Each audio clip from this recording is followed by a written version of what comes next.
What is up, you fine folks, and welcome to the...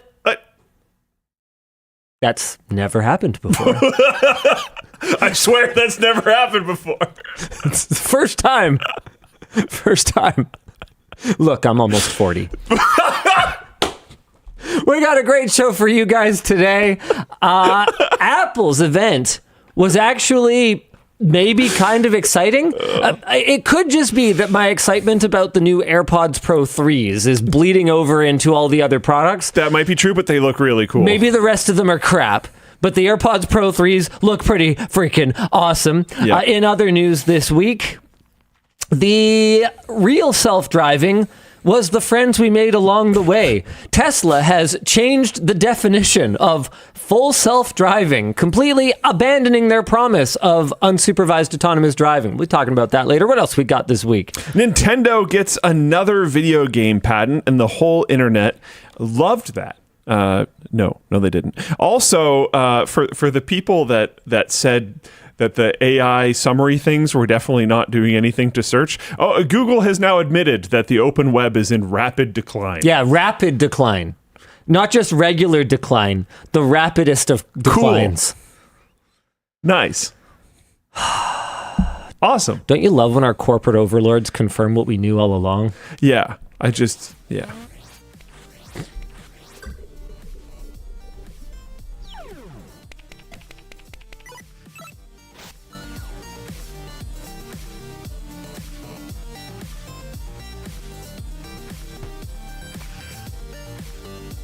The show today is brought to you by Proton, Vessi, Squarespace, and DeltaHub, alongside, of course, our wrap partner, dbrand, our laptop partner, Dell, and our chair partner, Secret Lab. That's right, my friends. It's hard times. We have 7 sponsors on the WAN Show. We're gonna spread them out a little bit, though. Kind of sprinkle them here and there. We need more the product placement ones. We need to just go full sure, we could wear like Nike headbands and stuff. What's that movie? Oh man, that movie with Ricky Bobby. Gremlins. No, not Ricky Bobby. The music one. The music movie. La La Land. Was it what also the fuck a comedy? Are you even talking about? It was a comedy. Walk Hard? No, I have no details for anyone. You're a great... Wayne's World. There we go. Oh my God. Why did you so the much music Wayne's one. World? with the Pizza Hut breaking the fourth wall, yes, talking right to camera. Yeah. You know that every movie has music in it, right? Oh, I just whacked the mic. I'm sorry. You know... No, I meant Wayne's World. We knew that So Tired He's Kind of Drunk Linus was fun, but I don't think we knew that So Tired He's Kind of Drunk Luke was this fun. You're stupid today. So for context, I started my journey home at, I think it was 4 p.m. Thursday Bulgarian time. Yes. And I have been on various that means forms something to me. of transportation ever since then. Perhaps Planes, Trains, and Automobiles. Another great movie with music in it. 3 planes, 3 trains, 2 Ubers, and 1 Emma picking me up from the airport. That was the chain of events that had to get me home. And 2 of the planes were late. Nice. Almost, I think every single train was late. 2 of them were late by 50 minutes. The only answer is gamer plane and gamer train. I could have needed it all. Gamer car. And gamer fire truck. You have the gamer van already. We got the fire truck, bro. And the fire truck. We got the fire truck. Okay, cool. That's the only answer. So road is already taken care of. Yeah. Oh, okay, where are we? Apple product launch. Apple is launching a ton of new products on September 19th. They are all getting their new square sensor center stage front cam. Okay, I swear, I don't know if I ever said it in a video or if I ever told you, but I totally thought of this idea ages ago. Did I ever talk to you about the idea of having a square sensor so that you could just shoot landscape like this, or so that you could just shoot square and then you could like crop it later this. and it could just have safe zones on I it don't or know whatever? when you had that idea, but I remember this vaguely. I don't even care who had the idea first. I love that Apple is doing this. So their new selfie cams on the iPhone 17 lineup just allow you to go, oh yeah, I'm taking a vertical selfie. My friends who are paid by me are now nearby. They don't want to get that close right now, apparently. Yeah, there we go. And boom, it'll just expand the frame and use additional sensor in order to fit them. Okay, it's powered by AI, Apple Intelligence, which means it will probably suck for a bit. Yeah, I wonder what the AI is doing. Hopefully not much. Hopefully very little. Yeah. And if all it's doing is recognizing human faces, which Then sure. realistically machine Was learning has already been doing that. pretty good at for a minute or two. Very effective. Very good. Then I see that as just an outstanding feature. They all get the new Ceramic Shield 2 front glass. I mean, Apple's front glass has been for a while now. Original Ceramic Shield was already awesome. This new one, I mean, presumably could only be better. But that's not necessarily true, because we have seen cases where from one iteration of Corning Gorilla Glass to another, sometimes there are trade-offs. Like you gain some drop resistance, but you lose some scratch resistance, and so on and so forth. They also all the new iPhones start with 256 gigs of storage, and even the base iPhone 17 is now 120 flippin' hertz on the display. That's pretty sick. Brings them up to speed with cheap Android phones from years ago. But what it also does, if we can sort of put away the snarky hat for a minute, is it takes away the obstacles that many iPhone upgraders who are sitting there going, okay, when are they going to do it? When are they going to do it? When are they going to do it? I want those features that have been highlights of the Pro series, but I want them on the regular iPhone because I don't want to spend $2,000 on the top spec iPhone 17 Pro Max. I think is $2,000. What a name. But it has 2 terabytes of storage in it. That is absurd. The lineup just honestly looks really good. The only thing... This like base model iPhone 17 though, like actually looks pretty killer. I mean, Apple's SoCs have been just plain better for a very long time at this point. 8 gigs of RAM is plenty for iOS, even if we realistically do need more to run Android really smoothly with heavy task switching. 6.3-inch display, 48 megapixel. So yeah, it has 2 48 megapixel sensors on the back. Personally, this actually is a tough one. I was about to say I don't use my telephoto much, but the times I use it, boy, do I ever like it. So I shouldn't even say the times I use it, because I don't have a telephoto. I'm running a Pixel 9a right now, but Yvonne on her S23 Ultra had a really great telephoto, and if we were at a kid's concert or whatever, her phone was the only one of ours that was even remotely useful. So having a telephoto lens when you need it can be pretty nice. Up to 30 hours of video playback, $800. That's a lot of money. It is a lot of money. That's a lot of money. Base model. But it is the current gen phone, which gets 1 more year of product support compared to if you buy a last gen one for less. And it's not more than last year. It's the same starting price as last year, but we get a 120 hertz display. We get more storage. So I'm not even in a world where basically everything is going up in price. Yeah, it's like the sequel to Waterworld. It's just Inflation World. It's starring Kevin Costner, whose sense of self-importance has inflated at the same level as money over the last 30 years. To be clear, I don't hate Kevin Costner. I just think he seems to think he's a lot more relevant than he is. That's all. I have no idea. I would watch Waterworld 2 though. He starred in one super amazing film, Dances with Wolves, that I watched as a child and didn't understand because I was a kid. Sure. And then he was in that movie with Ashton Kutcher that I thought was solidly okay. What movie is that? I don't remember. It involved like rescuing people, I think, and a helicopter. Can't remember. Scrappy DP says he wants to own Montana. That wouldn't even necessarily surprise me that much. The Guardian. The Guardian, yeah, I found it, yeah. The Guardian. Oh, this guy. Oh, this guy. He says about Kevin Costner. How do you avoid? I think the people genuinely want to know. How do you avoid knowing about celebrities? Because they're everywhere. Don't care. I just like deeply don't care. But they're everywhere. I think that's why though. Is I have a rather intense level of lack of care. So I'll like recognize her face a little bit. Right. But like, I don't know. Right. So you know which one is Kevin Costner, right? You know. Yeah. So you know who Ashton Kutcher is then. In the photo. Yeah. Oh man. Anyway, I forgot, and then I was like, "Oh yeah, he did the like that TV show, that 70s show or whatever. He's on there, right?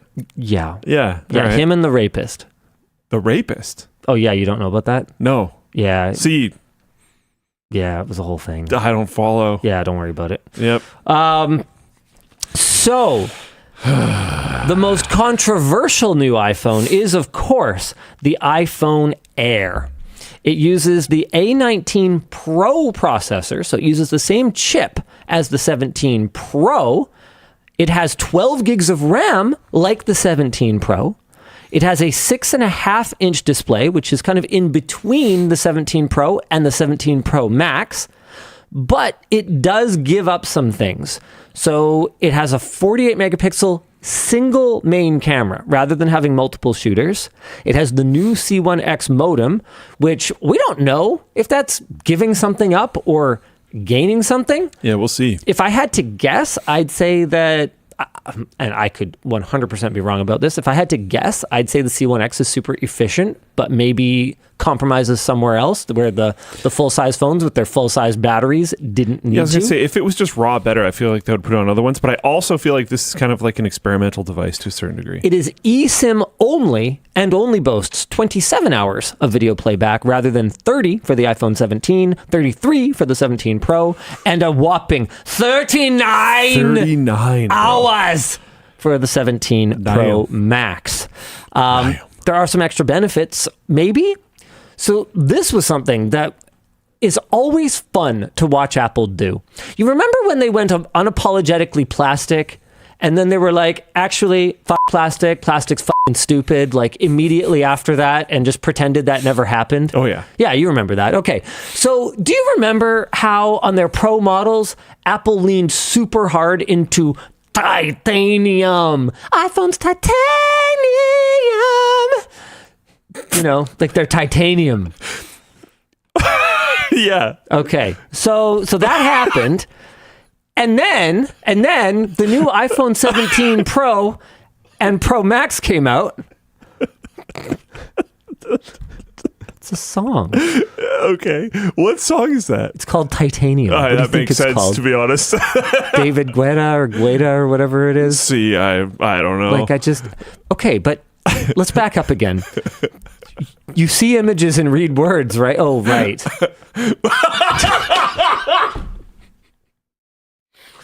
Dyslexic. See, like I can't not know what a song is called or who it's by because it just like it shows up and I read it. Okay, but I don't think I've listened to that song. I know some There's songs. no way you've not heard this song. There's actually, it's completely impossible that you have never heard this song. If you play it, we're going to get more ad block than we did from you talking about the guy on 70 show. It's worth it. I don't even care. Okay, yeah. Well, yeah. Yeah. Anyway, what are we supposed to be talking about? But you like all the like top 40 slop stuff. I don't listen to it that much. You just called Sia slop. Sia? That's extremely disrespectful. Who's Sia?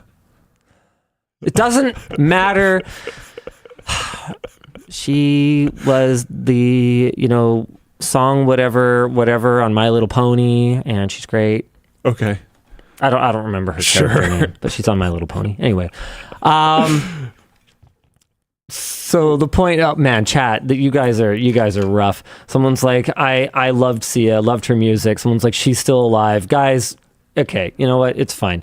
The point is that Apple leaned super heavily into titanium for their marketing for their Pro phones. Yeah. And then this time around, they leaned super hard into aluminum. They were all like, dude, really? Aluminum has so much thermal performance. It's like so much better than titanium. Aluminum is great. You guys are going to love it. Aluminum. Interesting. Oh, by the way, on the iPhone Air, it's titanium. I was just going to say the Air is titanium. And I'm kind of sitting here going like, can Apple can they get some consistency? Can they please get some consistency in their marketing for these materials? Can you just say, we put titanium on the Pro phones before because it's really shiny and hard, glistening even, you might say, right? And then can you just say, aluminum's still good? Like, that would have been fine too, but this titanium, it has a nice finish and it's super shiny. Like, if you just told us exactly what it was. It looks awesome. And you didn't wank it off so hard in the first place, then it wouldn't be so embarrassing every time you have to backtrack and use a different material. So yeah, the iPhone Air uses titanium, presumably because it is so flipping thin. I don't know, how it's even possible that my notes don't include the thickness. I believe it's 5.4 millimeters though. 5.64 millimeters. That is nuts. That is wild. That is like, I can't wait to get it in my hands. Finally, I'll have a phone that fits. Does it feel whack that it has an enormous camera bump that's like thicker than the phone? I mean, it's no different. Yes. And I can see why it's a controversial device. I can see why it's really polarizing, but I do think that there are going to be people that it appeals to, and I'm excited just to sort of marvel at the thinness. It looks super cool. I mean, it's not some of the phone. Yes.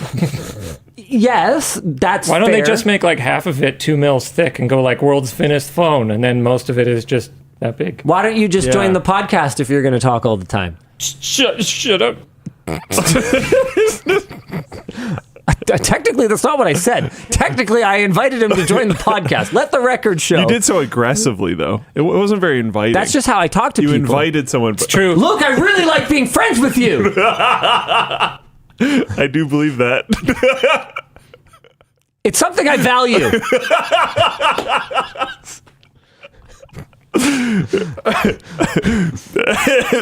Come over tomorrow. Okay.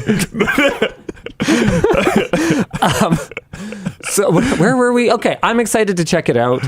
I'm a little less excited about the 17 and the 17 Pro and the 17 Pro Max, but they are far from the biggest disappointment. I think the biggest disappointment, sort of broadly in the tech community, is where the fuck is a replacement for the Mini? We haven't gotten a new Mini since, what was it, 12 or 13? Dan, do you remember? Does anyone know? Let me know in the chat. I believe it was either iPhone 12 or 13 generation. 13.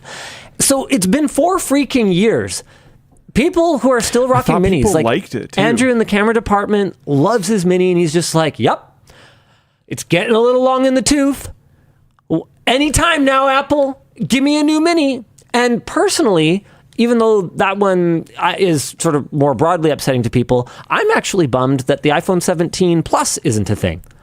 Because I thought the 16 Plus was a great middle ground. It gave me the bigger screen that I wanted, but it didn't give me any of the paying a couple $100 US extra dollars for things that I don't really need that the Pro had. So if there was a 17 Plus, that would honestly be the one that I would be most interested in this generation, especially now that it has 120 hertz refresh rate.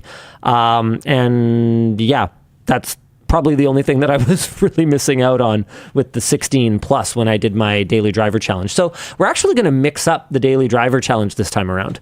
The title of WAN Show today is I bought my iPhone, and I did, but I bought all 3. And so what I'm going to do is I'm going to use all the pockets in our awesome cargo pants from LTTStore.com, and I'm going to carry them all.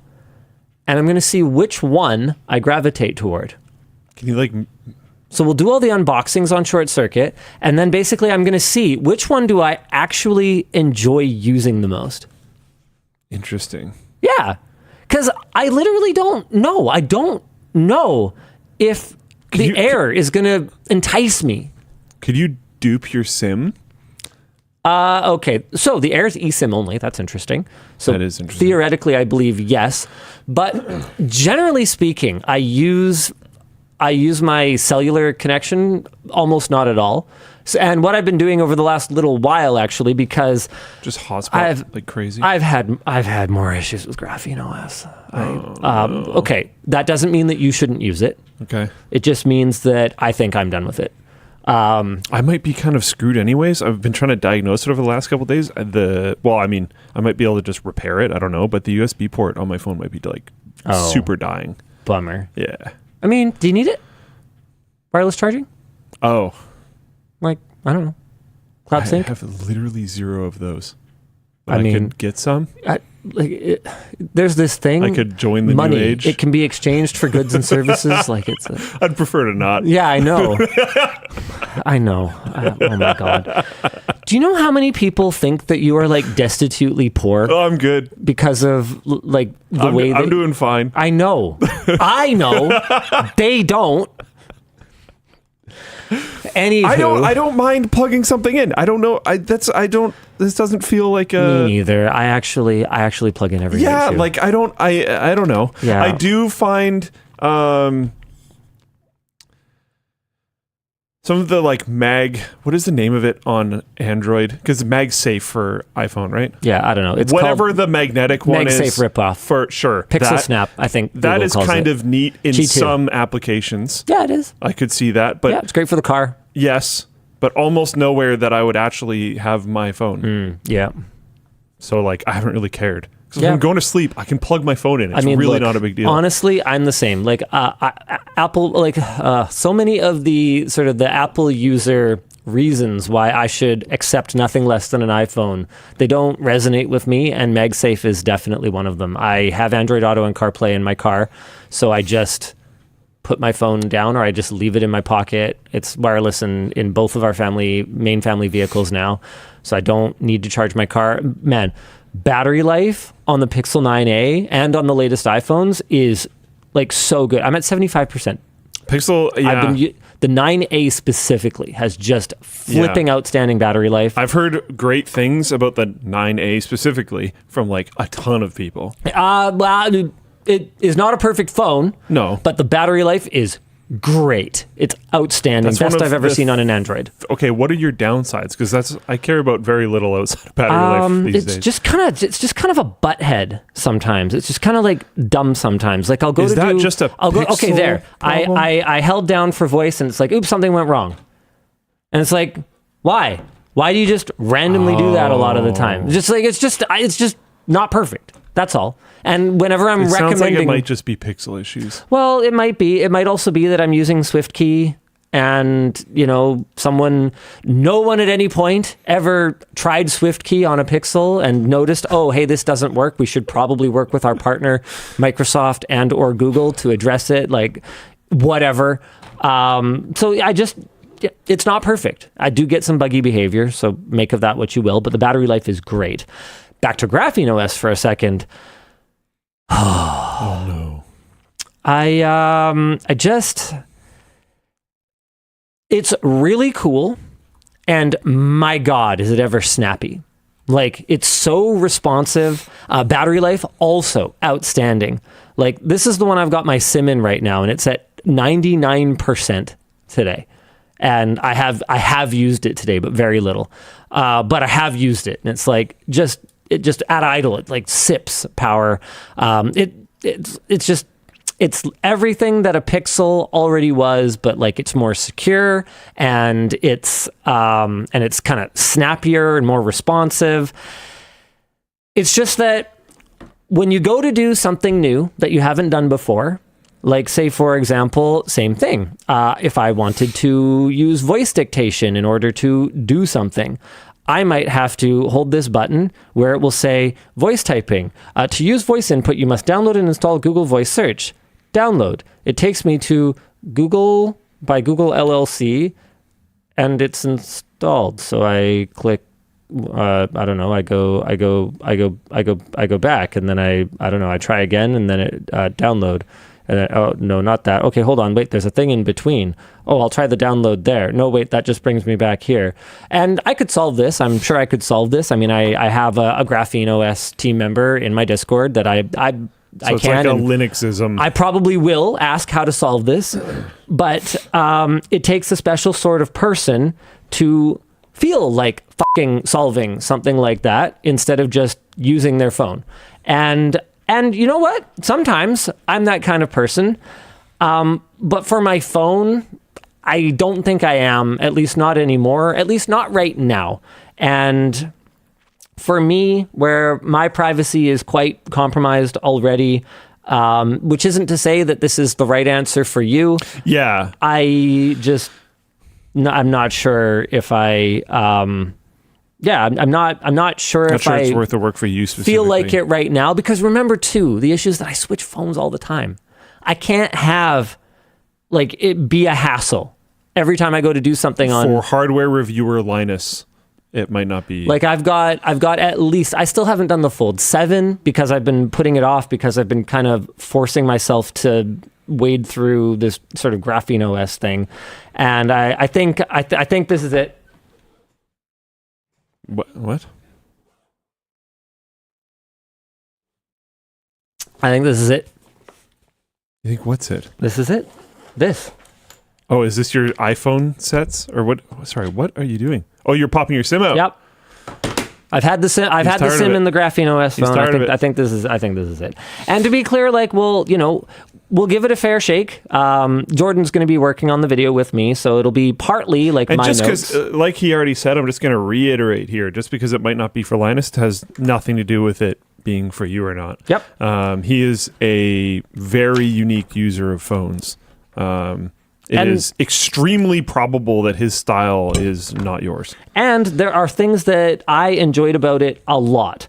I just think it's not right for me at this moment. Have you thought about trying LineageOS as well?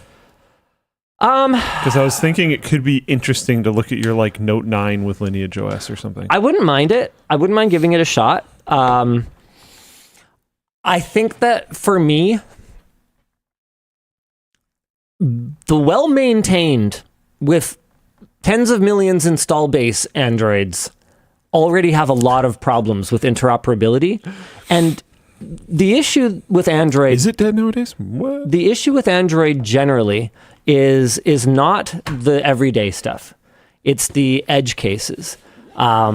And it's the infinite customizability is sort of both its greatest strength and its greatest weakness. Like one of the things that irritated me about my GrapheneOS Pixel 9a, not to be confused with my other Pixel 9a, is screenshot sharing just kind of blows. Oh. And I could go find a third-party tool for that.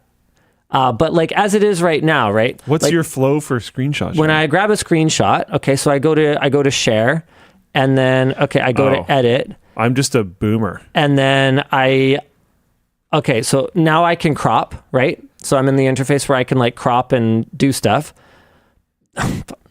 Where the is my share button? There's no share button in this interface. So on my Pixel that is running Pixel OS, I take my screenshot, I go to share, and then if I want to edit it, I can like edit, and then I can share it immediately because that was what I intended to do. So there was more consideration for the user intent. And I can obviously save and then go share this, but it's an unnecessary extra step. And why? How about I just don't? The other thing is that you can share it and then it just like won't save to your gallery. Because I don't want this forever, or I can save it and share it. I have the option as part of that flow on here. Okay. And so, the option's cool. Any of this stuff can be fixed. But I personally, as someone who takes a lot of screenshots, does a lot of quick markup, and shares things with a lot of people, I really appreciate quick features for cropping, marking up. Like one thing that drives me crazy on the Pixel is that the default text color or the default color of scribbles is blue, and there doesn't appear to be an obvious way to change it. Why would the default be blue? Markup, like, whatever the word I'm looking for. Standard markup color is red. So it should probably just be red. You're probably just trying to be trendy and cool or something. I don't know what you're trying to accomplish here, but maybe there is a way to change the default, but I would really rather that it was red as my default markup color. And so strong markup tools, and then easy access to a really good sharing menu that's really smart about who it recommends to me means a lot to me. I don't use that menu because I find that even on proper Android, it is so dumb. Yeah, it's really obtuse. Yeah. Like, I find it a lot faster to not use that menu. Probably 60% of the time I send the screenshot to anyone, it's to Yvonne in WhatsApp, but often she will fall off the most recent Which one, is crazy. Which is, it seems like the kind of thing that Google could more usefully apply AI to. Who am I more likely to be sending this to? Some person that I have texted once in the last 6 months, or my wife, who I often share things to. Anyway, we've gotten way off the rails here. Let's talk about AirPods Pro 3s. Ooh. These make me sad, and I'll explain why after we go through it. Up to 2 times active noise canceling performance. Now, I don't know exactly what that means, because you got to remember that like decibels are not a linear measure, and our perceived loudness of sounds is highly contextual depending on what else is going on around us. Yeah. So what 2x means, I don't know. But what I do know is that the performance, comfort, and especially the natural soundingness of the AirPods Pro 2s is already awesome. And if these are that but more betterer, I am stoked. In other news, the earphones are even smaller, which as someone who sleeps with my AirPods Pro 2s in every night, I actually own 2 pairs because I've been waking up in the middle of the night so much that I'll put in my ones that are charged now. Did I mention that they're claiming 2 more hours of battery? So that'll be nice, great. Because it means that it's more likely that I will get a longer uninterrupted sleep. I have a weird take, but... Oh, you use AirPods 4s. Yeah. Okay. But like the ones without the ear insert. That's the AirPods 4s. Sure, yeah. I was making it clear to people that might not know without the model the silicone differentiation. tips. Yeah. Yeah. These are shorter now than the 3s were, or some other previous version. Yeah, the stems. I do this You do when I what? don't currently want them in my ear. That is insane. This was a lot easier to do when they were longer. That is actually unhinged. I can stash them here. Literally, nobody agrees with They'll you. legitimately stay there. They for love. They love siding with you instead of me, but this is a step too far. They will stay there, no Our problem. worksman says Luke is not based. I think he is basted because he's a turkey. Really, I'm really surprised how negative people react. Dude, that is turkey behavior. Why? This is one of those things where if I have to explain it, you're not capable of understanding it. I don't get it though. Why? Explain it. Explain it anyways. Try. Oh my God. Try me. Okay, the risk of loss Never is lost any. super high. Never lost I any. didn't say that you will lose it. I said the risk of loss. I can't do it with these, but with the ones that had the longer stem, I could lay down and do bench presses with them stashed there, and they would stay no matter what. You're an actual sociopath. That's the only explanation. I've never lost one that way, and I've done it so much. Kifrig Someone says, just tried it and said, "Wow, it actually stays on quite well." Yeah, it does. Kifrik said that's not so bad. Jade de Duval says that's actually insane. So you know what? At the very least, I can say that's a polarizing choice. Let's get back to the AirPods Pro 3s. Luke makes me sick. Everyone's gonna unsubscribe. Wow. Are there fascinating reaction? any internal transfers for positions available right now? You know I do this. I've done this in the gym with you. Okay, in other news, the AirPods Pro 3s are getting a new 5th size of ear tip, a double XS, which is going to be great for kids. So these are Guys, okay, hold on. Oh my God, we're coming back to this. That's not how I wear them. That's how I stash them if I'm not currently using them. I feel like you're. If I need to take it out of my ear to listen to I someone, feel like you're trapped in the me arguing with people about American cheese loop right now. Because sure. Okay. one person is going to say something like that, Yeah. and then you're going to respond to it, and then everyone else is going to hear only where, I, them, and they're going to run with it, and then you're going to be stuck in this loop where all you ever said was that not American cheese, regular cheese is perfectly meltable. And people are going to run in completely different directions. Right. And think that you hate hot dogs. So, yeah, let's move on from this topic. This will be great for kids because, like, on a plane or whatever, I'm trying to think. We never did it in restaurants. We've only occasionally done it in the car. I think that's like the iPad parenting time for me, is on the plane. We'll just give the kids the phone, give them the iPad, give them the headphones. There's 3 of them, right? The plane is acceptable. So they sit in their own row. We're not even there. Sure. And we just have a flight by ourselves. What's and the our kids, alternative? They just watch movies anyways. So yeah, that's gonna be great because I've got little girls and they have little ears, and smaller ear tips is gonna be awesome. Not that I'm gonna get my kids the new ones anyway. They're gonna get my hand-me-downs, so whatever. But they've got a new ultra low noise microphone apparently, multi-port acoustic architecture. So does that mean they have multiple drivers? I'm actually not sure. I haven't looked into them that much yet. I'm not working on my video yet because we don't get early access to Apple hardware. New H2 chip, heart rate. Actually, I don't think that's new. I think that's the same one. Heart rate sensing though. So for people who work out, this could be useful, I guess, if you don't want to wear a watch. I guess there's some moves you wouldn't want to watch on for, right? For sure. I like this, actually. I think that's very cool. This is one of the things that, like, I was like, oh, I'm sad about this. I'm sad about this because I can't get the Pros. Right, because he doesn't like silicone. Yeah, they inserts. just squish themselves out of my ears because I have weird ear canals. But right. Yeah, that's actually a really cool feature. Not that I necessarily think you're going to go around like... some people were talking about how this is better because you can do it without your phone on you. I think this is specifically, I saw comments about that and I was genuinely confused. I think this is specifically so that you don't have to have your watch on you. And I would prefer to wear like as few accessories as possible when I'm out doing stuff. So it being able to be measured through your earbuds is pretty neat.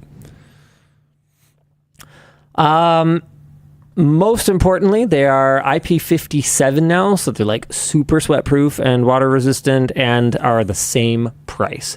So Apple seems to be kind of just sucking it up on their higher costs in order to capture some market share right now, which feels like an uncharacteristically aggressive Apple. Like they're almost coming across a little... Still in the most Apple way possible, but they're coming across a little scrappy here, which I kind of like. I think it's pretty cool. Do we expect them to put a removable battery in them anytime soon? No. Nope. Go f*** yourself. They're still Apple, but the AirPods Pro 3s, those were an immediate order for me when I saw them. Some people are saying that the new ear tips are foam and silicone, and that they have some new thing. Maybe, I don't know. Maybe I'll give it a shot, but probably not. I can give it a shot. I don't think it's going to work for you if there's any kind of silicone slippage. Yep, I agree. There's some new watches. Who cares? Let's move on to a new topic. I mean, does anyone love the Apple Watch? Apple Watch feels more like just a complete... It's like the minivan of Apple products. It's like I got the Apple Watch because I have everything else. I need notifications when my hands are dirty, or like I got it from my grandpa because he might slip and fall. It just feels like okay. People in chat, they love their Apple Watch. The fitness stuff is that someone said fitness/outdoors people. The fitness stuff is actually wild. The Apple Watch is like the king of that. I gave up completely when my Apple Watch Series something or other congratulated me for my excellent bike ride while I was driving down the highway. I was just like, well, this is just obviously You're stupid. biking really fast. Yeah, biking really fast, and my heart rate is a very relaxed, resting heart rate. Like, I would rather, personally, have no data than have bad data that I can't trust. I just don't care about. I can't care about it. You can't really trust any of them, but its heart rate stuff, the last time I looked into it, which was a very long time ago, was better than like everybody's and by a long shot, which is interesting. Okay. And, yeah. Maybe it's worth giving another shot. I really wish we were able to make that video way back in the day. Do you remember that project I was trying to do with UBC? I think we've talked about it on WAN Show before, where they had like a lab where we could hook up all the real probes, and then like wear all the fitness trackers and see which ones were the most accurate. But then for whatever reason they weren't able to do it, so it didn't happen. But I'd love to revisit the concept. I think others have done it since then, though. Probably. So I don't think it would be a novel thing. Yeah. Okay, what are we supposed to be doing now? You wanna pick a topic? Well, it says topic 2. Sure. We can do this Corsair one, or we can jump down into. The Nintendo one might take a bit. Do we have the Anthropic settlement in here? Oh, we didn't. No, we don't have that this week, guys. Sorry, but that's interesting. Go look it up on your own, I guess. The AI news is fast, heavy, and always very similar. So I don't think it's good to cover I don't know if this one's that similar. I don't know what this one is. No, this one's kind of a big deal. Oh, okay. Anthropic agree. Fine, we'll just go through it now. Do it live. Anthropic agreed to pay $1.5 billion to settle claims that it downloaded pirated books to train its AI systems. And this has... who are they paying the money that was to? 8 days ago. And then 3 days ago from Reuters, a federal judge in San Francisco has declined for now to approve the settlement that was announced Friday. So... stuff's going down, and my understanding is that because they settled and it never went to trial, this wouldn't be a precedent, and so the matter is still unresolved of like copying copyrighted works to train your AIs, and if you should, probably have your company just shut down because it was built on other people's copyrighted works, or maybe what you're doing is so transformative and terribly important that maybe we just should not care about copyright in this case. Those are kind of the two camps on either end, and it is unresolved which will be the law of the land for the time being. So because I can understand the argument of like national security stuff. I don't know if like it's important for national security that it reads like werewolf smut. I don't know. Hold on one sec. Floatplane chat, y'all need to calm down or I'm going to start issuing timeouts to all of y'all. Oh, what's going on? Don't worry about it. All right. Okay. Should we maybe do the Corsair class action lawsuit? Yeah. Because I am pretty peeved about this. There's a Canadian one for bread, by the way. Okay, but that one I'm not upset about. So, man, this is, dude, I am like, I hate this. Okay, so here. Corsair Gaming had to pay $5.5 million to settle a claim, to settle a claim of effectively false advertising on their DDR4 and DDR5 memory products. Plaintiffs, there's a bit of editorialization here, blood-sucking lawyer leeches claimed that consumers reasonably believe that Corsair memory will run at the advertised speeds, but in reality, the memory does not and cannot run at these advertised speeds out of the box.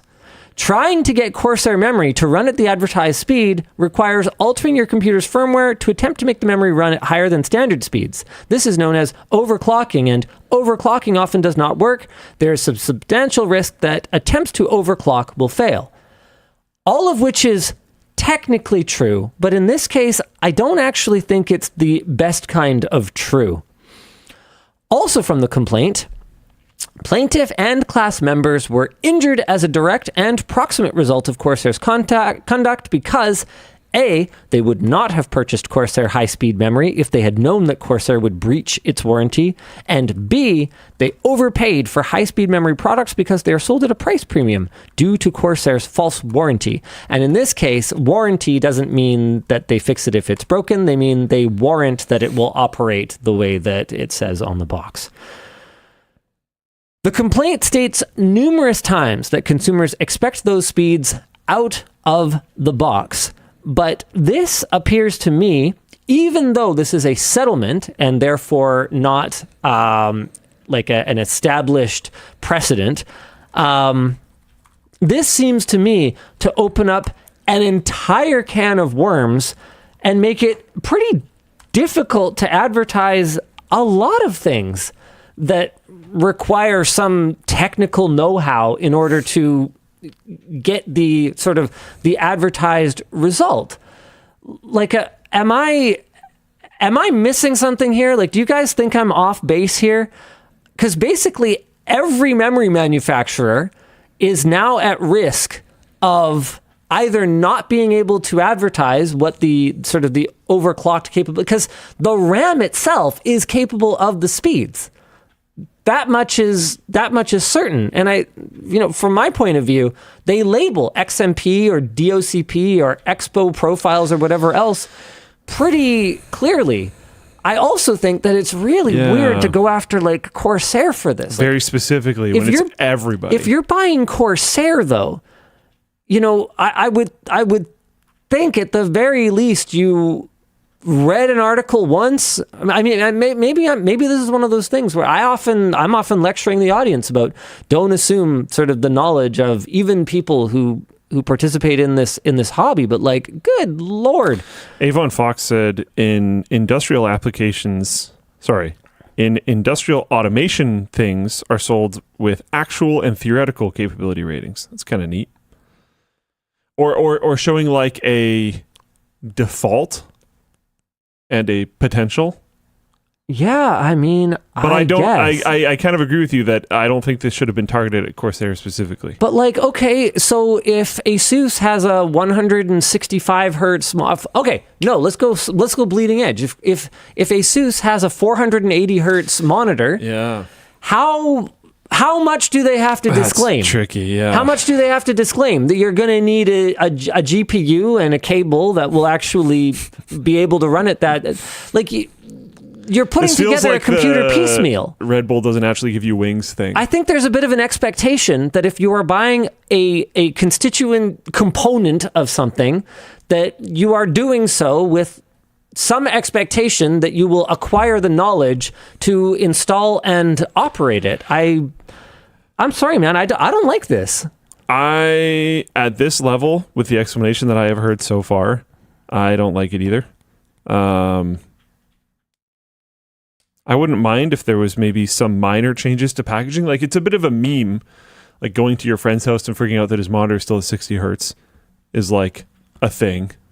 So if there was like a little bit better explanation of this type of stuff, finding people's RAM is at default speeds is very common as well. This is true. Like if there was a little bit more explicit communication, that could be cool, but I don't necessarily know that it was worth this, and I don't think it makes any sense to target just Corsair. Other manufacturers apparently do use terminology like up to describe the frequencies that their memory kits will run at. But, I mean, this seems to be... Corsair has also denied any wrongdoing here, and this seems to be yet another case where the defendant settles, knowing that the settlement will be less than the cost of litigating it, or the potential negative publicity if they are found guilty. I think this is lame still. And I think that while, I mean... frankly, I don't have a ton of sympathy for publicly traded corporations that probably have plenty of money or whatever. In general, Corsair's kind of been bros. I think they've overall stood behind their products and been pretty chill. Their products can be expensive sometimes. But I don't think that Corsair has been particularly evil. So if there was someone that was going to kind of get picked on, I would much rather it be someone that's been kind of a bastard at some point or another. And I just don't think that Corsair has earned a $5.5 million hit to their pocketbook for, frankly, something that people could have looked up on Wikipedia before they went and installed a component product in something. I don't like it. Dan, what's next? I'm not sure, because I've got an extra sponsors thing that I'm supposed to throw somewhere, and I don't know where to put it. Well, they didn't wait. This wasn't planned out. I don't know. I thought this was planned out. Dude, it's WAN Show. I haven't figured it out yet. It's a good point. It's the redheaded stepchild of Linus Media Group media properties. I've been doing other things. There's already questionable. I wasn't even sure if you're going to make it tonight. That's Oh yeah, how close were you? Dude.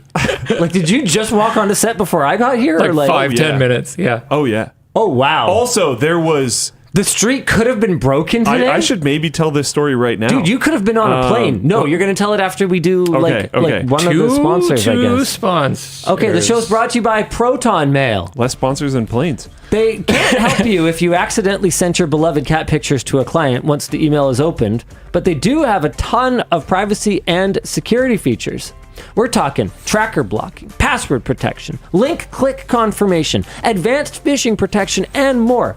And that's all in support of one of their main features, end-to-end encryption that is so secure that even Proton can't see what you're sending. So yeah, at least Mrs. Butterworth's identity is only kinda leaked.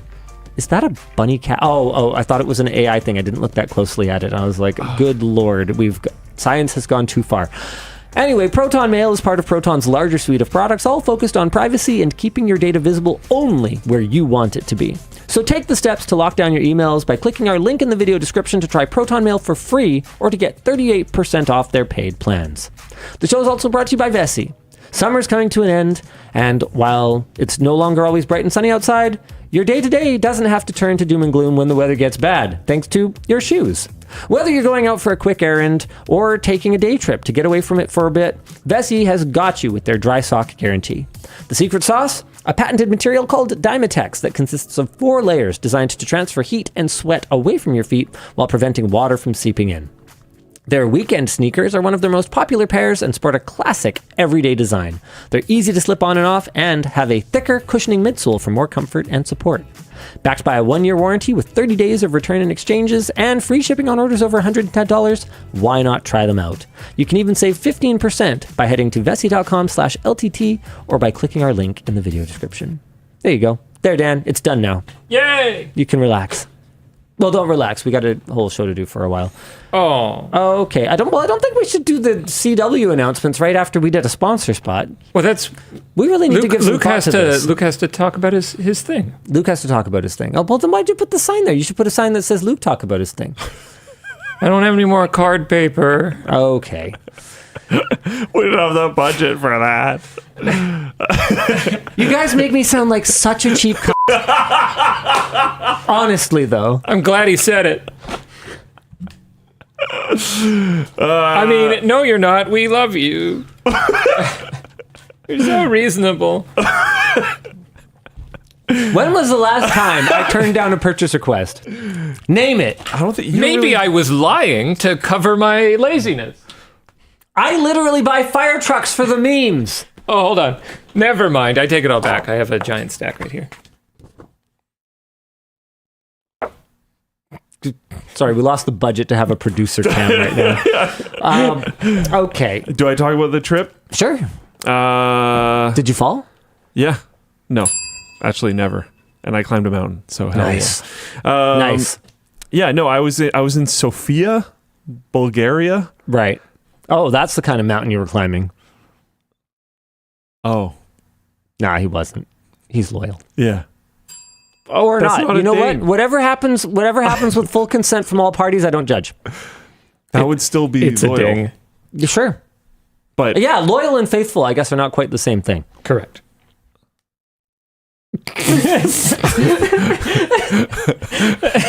would it still be faithful if it was like Yes. okay? No, with- I think faithful has is a it has like a connotation specifically of religious. No. I think well, faithful has a connotation of 2-1 from my point of view. I was thinking faithful to wishes and understandings. Yeah, exactly. Not and loyal is just like, nah, there's like 15 other people. Completely regardless, and no, none of that happened anyways. Look, I wouldn't judge. I wouldn't judge. That's all. But That's anyways, all I'm saying. I was there. Yeah. Local time. So Luke was in for them. Sofia. Yes. Local time for them. I left at, I think it was 5 p.m. 5 p.m. Okay, so this is in Belgium, Hungary. Where was it again? Bulgaria. Bulgaria, right. And I had a pretty tight connection, but it would be fine. Yeah. Theoretically. Yeah. As long as nothing got delayed, I would be landing back in Munich. Yeah. And then taking a train overnight up to Berlin and then flying back to Vancouver through a connection. Vancouver, I hardly know her. My God.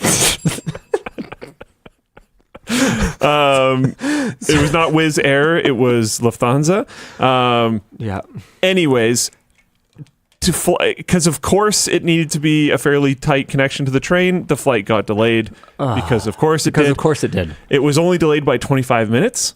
I still could make it. Yeah. It was going to be close. Yeah.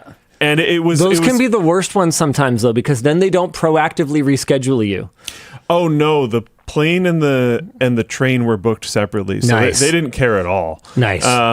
Because of course I didn't even ask because there's no way they're going to care. So my whole thing, like as we're landing, is like, okay, it's close. We can definitely make it. I know the train station is extremely easy to navigate. Mm-hmm. So once I get to the train station from the airport, no problem. Not an issue. I can have like 2 minutes and I can run all the way to the train and get on the train. It's no problem. Do it. But I had check luggage. So I need the check luggage to come off like pretty quick. Oh no. Why is it always last when you're in a hurry? Guess how long? Guess how long it took just from when we landed to my bag, which by the way was in the first 3 bags to come off. Guess how long it took from my bag to come out from when the plane landed? You realize the only solution is GamerJet. 55 minutes. What? It's the longest I've literally ever had to wait when there wasn't some type of like accident. There was genuinely like hundreds of people waiting in the baggage area for 2 carousels. I have no idea what was happening. I don't know if they were like short-staffed that day or something, but it took forever. It was crazy. So I definitely missed my train. I had like pre-booked the heck out of my ticket because you save a ton of money that way. Yeah. And I had a direct... He likes saving money. It's great. I had it all perfectly planned out. It's actually, I think, what gets him off. A little bit. Yeah. A little bit. So I had a direct train too, so I knew I could get a decent sleep on the train. Oh no. So not only did I have to get a indirect train, so I had to get a transfer, but also I had to book now last minute. So I had to pay expensive train prices. So I couldn't like sleep properly. So anyways, so far we are 1 Uber, 1 flight in. End up figuring out that I can't take my nice 1 train. Now I have to take 2 trains to Berlin. So I get to the train station. I'm like, okay, this train is leaving in like, you know, in 45 minutes. It's going to take me half an hour to get to the train station. I can make this new train now. It'll be fine. I get there. Okay, the train's delayed by like 15 minutes. That's fine though. Okay, the train's delayed by like half an hour. That's fine now. Get on the train. Oh, while the train is rolling, for some reason, it gains another half an hour of delay. So it gets to the next train station an hour late. I'm all worried because I'm like, I'm going to miss the next train. I had an hour at the next train station to transfer, and now I have like 4 minutes or something, and I'm like, oh my god, if it's in a weird spot, I'm gonna miss my next train. Nope, not a problem, because the next train got delayed by an hour. What is happening? What is up with German transportation? I heard this as like a meme before I went there. Everything's just delayed all the time, as far as I can tell. While I was standing in the train station, getting off my train that was delayed for an hour, waiting for another train that was delayed for an hour, I heard other trains announcing that they were delayed. Like, crazy. Oddly enough, the trains were extremely comfortable. Very nice. Right. Just never there on time. Right. Anyway, so that train gets delayed for an hour, so then I'm waiting for it anyways, despite thinking that I was going to miss it. Get into Berlin. take another train to get me from the like main train station in Berlin to the airport. Yeah. And then that flight takes me to Frankfurt, and then that flight takes me to Vancouver. Good so Lord. it was, and then I get picked up from the airport by Emma and brought here. So it was 3 cars, 3 trains, 3 planes, and like 30 plus hours. And I got to WAN Show on time. By 10 minutes. By 10 minutes. Nice. Did I ever tell you about how I almost got stuck in LA when we went down there to collab with Kyle? I don't think so. Canada didn't have enough air traffic controllers. Whoa. So a bunch of flights into YVR were delayed. Whoa. So my flight was canceled, and then I like immediately went to the Air Canada desk where they told me there's nothing we can do. You can have a flight tomorrow, which I said was not good enough because my daughters were having 7 teeth out the next morning between the 2 of them, and they were super stressed. I promised I'd be there. So they said, okay, well, I don't know, whatever. You can call the phone lines because they can do more than we can. So I call the phone line. They tell me, yeah, I've got a flight for you. I go, oh my God, thank God. Okay, Vance, so the executive assistant here, don't bother booking me that WestJet flight that you found. Air Canada has a flight for me. Then she goes, oh yeah, can you depart from this airport? I'm like, bro, I just told you I'm at LAX. That is literally 3 hours from here in LA traffic right now, and it's 45 minutes until the flight.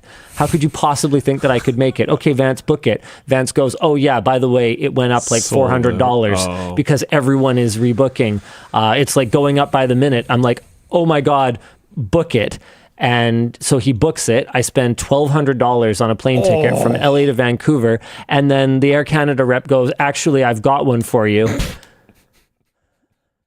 And instead of being a connecting one through like Edmonton or something, it's a direct flight, but it's like later in the day. Then that flight gets delayed. So I'm sitting here at the airport. The one that Glenn, one of our shooters, got booked for was canceled again in the like mid-afternoon, and then my evening one left an hour late, but ultimately I like did get here. I surprised Yvonne by being an intruder in our house and coming into the bedroom. I told her I wasn't going to make it home that night. So you just showed up. And I just showed up, yeah. Oh my God. Man, my flight's to Germany for this trip. Yeah. I was talking to Sammy about it because I got my 2 tickets. Yeah. And my second one, so once we landed in... man, I don't even remember where our first landing was, but once we landed there, I didn't have a seat on the second plane. Oh my God. Oh, right. And they overbooked it. I almost didn't get onto the flight. Yeah.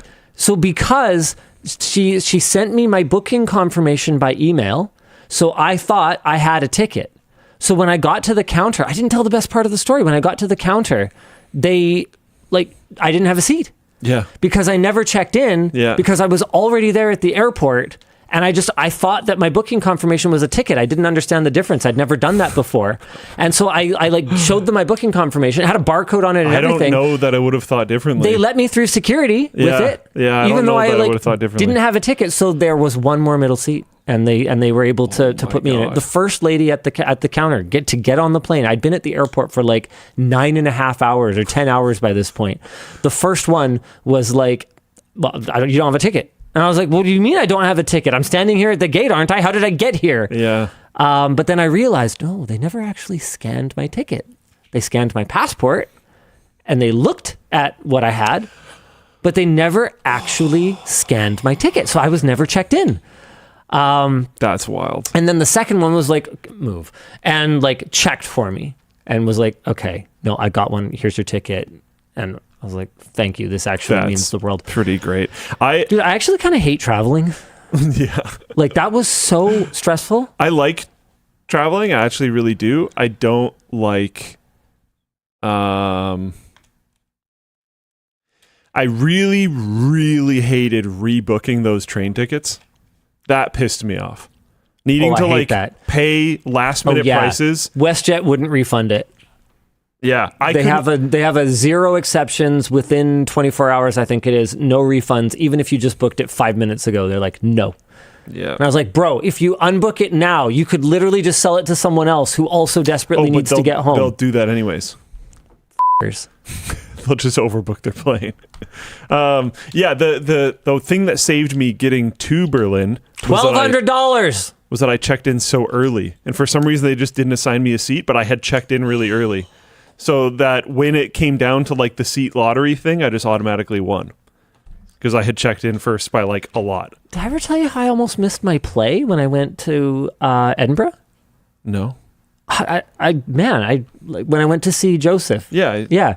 Oh yeah, we almost missed our plane. We flew into Heathrow, and then our plan was to have a connecting flight to Edinburgh, but our connecting flight was canceled. And the new flight they assigned us was going to be there too late to see the play. Oh my God. I was only there to see Joseph and the Amazing Technicolor Dreamcoat with Donny Osmond as the Pharaoh.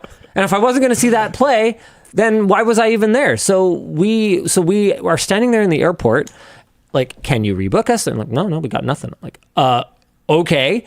Okay, so what are our other options? We looked into chartering a private plane because, like, I literally was You already flew across the world. I was only in Europe. And I didn't even actually know this at the time, but it was the last performance.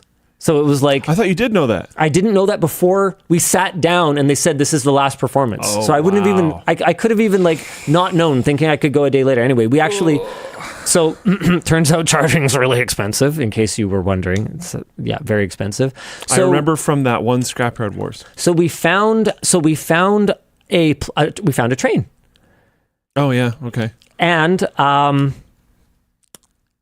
we were like, okay, we can do the train, which is only like a couple $100 compared to thousands and thousands and thousands of dollars for charter for the plane. Which what was incredible though was, dude, I gotta say, like the airplane charter business, damn, do they ever have like customer service figured out? I was like, damn it, they only have an email, they don't have a phone line.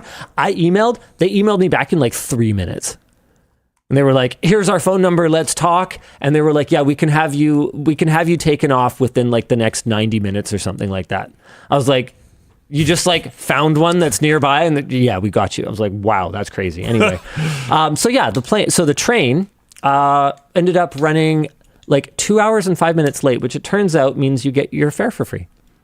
So my story worked out. So maybe that's why I ultimately didn't tell the story. That makes sense. Somebody in Full Plane Chat pointed out, in Germany, if your train is 20 minutes late, your ticket becomes a flex ticket, so you can take any train of your choosing. Oh. That is cool. The problem for me was the nice pre-booked train that I had was the one that wasn't late. The plane was late, so I didn't make that train. Right. And then I had to book other trains, and those ones were late, but I had to take them anyways. It didn't matter if I took them later. If I didn't take those specific trains, I would not make it to Berlin on time to take my flight out. A couple people also said, why didn't you just drive? I did look into that. Yeah. Dimitri actually suggested that I just drive. Really? But I went and looked at renting a car. Yeah. And the rental car place had a 1.1 or 1.2 star rating. And like, all of the reviews were about how they tried to scam them for damage and like, I've been fighting a double charge for a car rental for a year was somebody's comment. And I was just like, I'm going to take the train. Yeah, Dimitri's reviews of Bulgaria in general. No. This was Germany. Oh, this was Germany. Yeah. Oh, okay. Yeah. Because I know he had trouble getting review samples sent to him there and stuff. Oh. Stuff would just get like... disappeared. You know. Stuff would happen. I'm not going to say specifically because I don't remember the details, but he was just like, yeah, sometimes it could be a real challenge to get review samples sent there. Yeah, I actually had... I didn't take a lot of public transport in Bulgaria, but like the Bulgarian airport was completely fine in my experience. No direct planes from Bulgaria. Well, my flights, I travel in a really whack way where I do a lot of my travel planning like once I'm already there. So my flights to Canada and back were out of Berlin. And then the easiest way for me to get to Bulgaria at the time was through Munich, not Berlin. So when I'm saying I'm flying back to Germany and then taking a train up to Berlin, I'm flying back to Munich. Mm-hmm. Yeah. So it was actually like pretty far from Berlin. So there probably was, maybe not direct planes, but easier ones. But my flight was already through Berlin. And if I don't make that one, that was the one that the company had booked for me. So if I don't make that one, I just have to pay for my own entire ticket myself because it would have been entirely my fault. So like, I'd rather not do that. So I'm going to try to make that one. I wish I journaled more of my crazy travel stories because they're always like... I took a bunch of photos of like... you? Cool. I have some really funny ones. Oh, where's my phone? Like the time that I was literally by like 10 seconds on time for my plane back from Japan. Like they looked at the supervisor because it was literally like the minute of the cutoff, and he's like, gives a nod, but like it was bad, and it was because I was like 42 cents short of the fare for my train into the airport, and the lady like wouldn't let me go. And I was like, oh my God, I don't care. I don't have any cash. I need to make my plane, but it's Japan. There ain't a lot of flexibility on that. So I like this photo because it's like, it's supposed to show By the way, up. it was my fault entirely. It was only because I accidentally left all of my luggage on my previous train, and I had to go to the Lost and Found. I had to catch a later train, and I like picked the wrong one. I like picked the one that left earlier rather than the express one. Anyway. I've done that before. Oh yeah. So it's like, hey, it's supposed to show up at like 13 past midnight. Oh my It's going to God. show up at 1:05. Oh It my is 1:08. Oh my God. How does that work? Yeah, that's good math. That's German math. Yeah. I noticed a couple times that it's like the delayed time will be a time that we've already passed. Also, we were rolling slow because we're like near the train station. The guy said over the intercom, we'll get there at 1:11, which is later than either of those times, if you noticed. And then 1:11 comes and goes, and we're still rolling. And it like blew my mind that we're within like slow rolling distance of a train station, and they still can't get the time right. Like we ended up getting there like, I think 2 or 3 minutes later than the guy on the intercom said, despite being within like jogging distance of the station. So like, here's my question. I don't understand. Here's my question, okay? These guys are world renowned for watches. Is this like a tariff issue? Is there some kind of border control? Like, I don't know what it is, because like literally, I'm just asking questions. the trains in Germany- I'm just asking questions. the trains in Germany were the most comfortable trains I've been on in my life, especially the last one that I took. It had like leather seats, like super nice. Okay, And I was in like the cheapest super saver fare area, Right. and they had leather, like very nice leather seats. nice. And we're super late. Nice. I don't get it. German trains are banned by the Swiss. Swiss are not part of the EU. Oh, All right. that's interesting. Okay, Dan, what are we supposed to be doing? Oh, do that? Yeah. Okay, cool. We some weekend deals for you. Anyway, still need that backpack upgrade for back to school? Well, lucky you, because we're offering a great deal on the commuter backpack. If you add both a commuter backpack and a tech sack to your cart right now at LTTStore.com, you will get the tech sack for free. That's right, my friends. Free tech sack with commuter backpack. That's pretty awesome. Add both to cart for discount to apply. Just like that. That simple. Now be prepared for the flood of merch messages, Dan. Prepare yourself. But that's not all. Hey, you need something to fill that tech sack up with, right? Well, fortunately, when you add a precision end cap set and a precision screwdriver or precision screwdriver with bit case, you will get the precision end cap set for free. And if you're not familiar, the end cap set is... Wait, where are tools? Okay, can we make a quick note? Under gear, tools should probably be one of our main... Oh, screwdriver. Okay. Yeah, we should fix that. Okay, screwdriver's over here. So the end cap set is... Precision end cap set right here. So it's a convex, concave, and then alternate color of the flat top, and it just pops onto the precision screwdriver if you prefer a different shape. So that is free with your order of either just the driver or the driver and the bit set. Last but not least, you can still save on magnetic cable management this week. Mix and match packs of individual components, and you can get 10% off if you buy 2, 15% off if you buy 3, 20% off if you buy 4, and 25% off if you buy 5 or more. That includes all arches, power bar keys, power brick holders, and cable tie holders. If you are not familiar with our magnetic cable management, it of course looks a little something like this.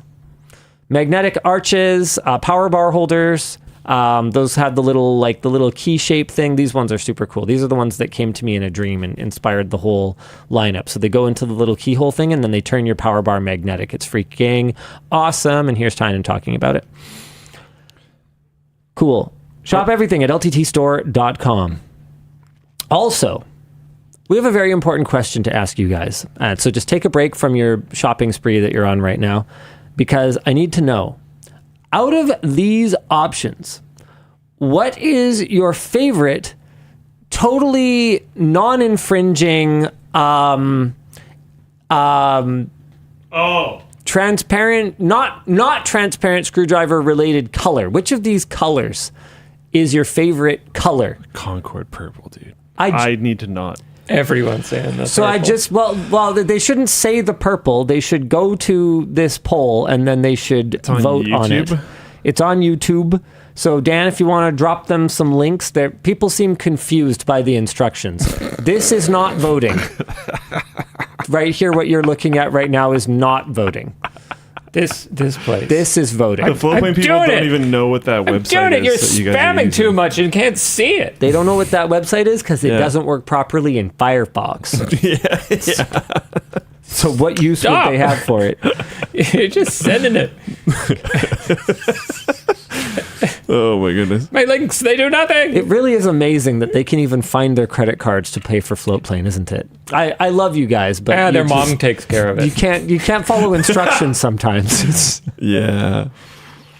Stop. Go there. Instruction unclear. Sausage stuck in the door hole. Wow. An unrelated cylindrical object. Okay, cool. Let's maybe do another topic. Let me do a bit of an update. So I got linked to this by multiple people in the Floatplane chat. Crappy PCB and Dark Eye 2 both linked to this, which is hilarious. Someone else in Floatplane chat said that apparently something it has to do with something about the like German car lobby messing with public transport or something. What? Who knows? I don't know. But I just thought this is funny. I also wanted to talk about actually. Wait, no, I think I'm supposed to talk about that later. I'll save that topic for another time. Okay. I think there's a pizza conspiracy going on. But we can talk about it later. A different pizza conspiracy. Yeah, I was going to say, because... What very topping? Different one. Like, is Dr. Disrespect very involved? Different. Or? No. Okay, so not that kind. one. Yeah, a much more serious one. Like a I'm Hawaiian. More serious? I'm kidding. A lot less serious. Oh my God. You're stressing me out, Luke. You're stressing me out. You're making me stressed. But I think I'm supposed to like talk about it later or something for some reason. Yes, I am. Okay, cool. Anyways, I think I am supposed to talk about how to send a merch message. If you guys want to interact with the show, the best way to do it is to send a merch message. These go to producer Dan, who will put them down there or respond to them or curate them for me and Luke to respond to. All you need to do to send a merch message is add something, anything to your cart.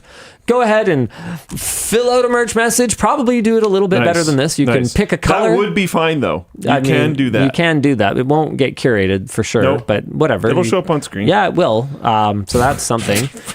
And then you go ahead and check out. And once you have paid for your order, your merch message will go to producer Dan, who will then do something along the lines of what he's about to do, which is maybe to read it for us. That's right. That's what I do. Nice. Very good.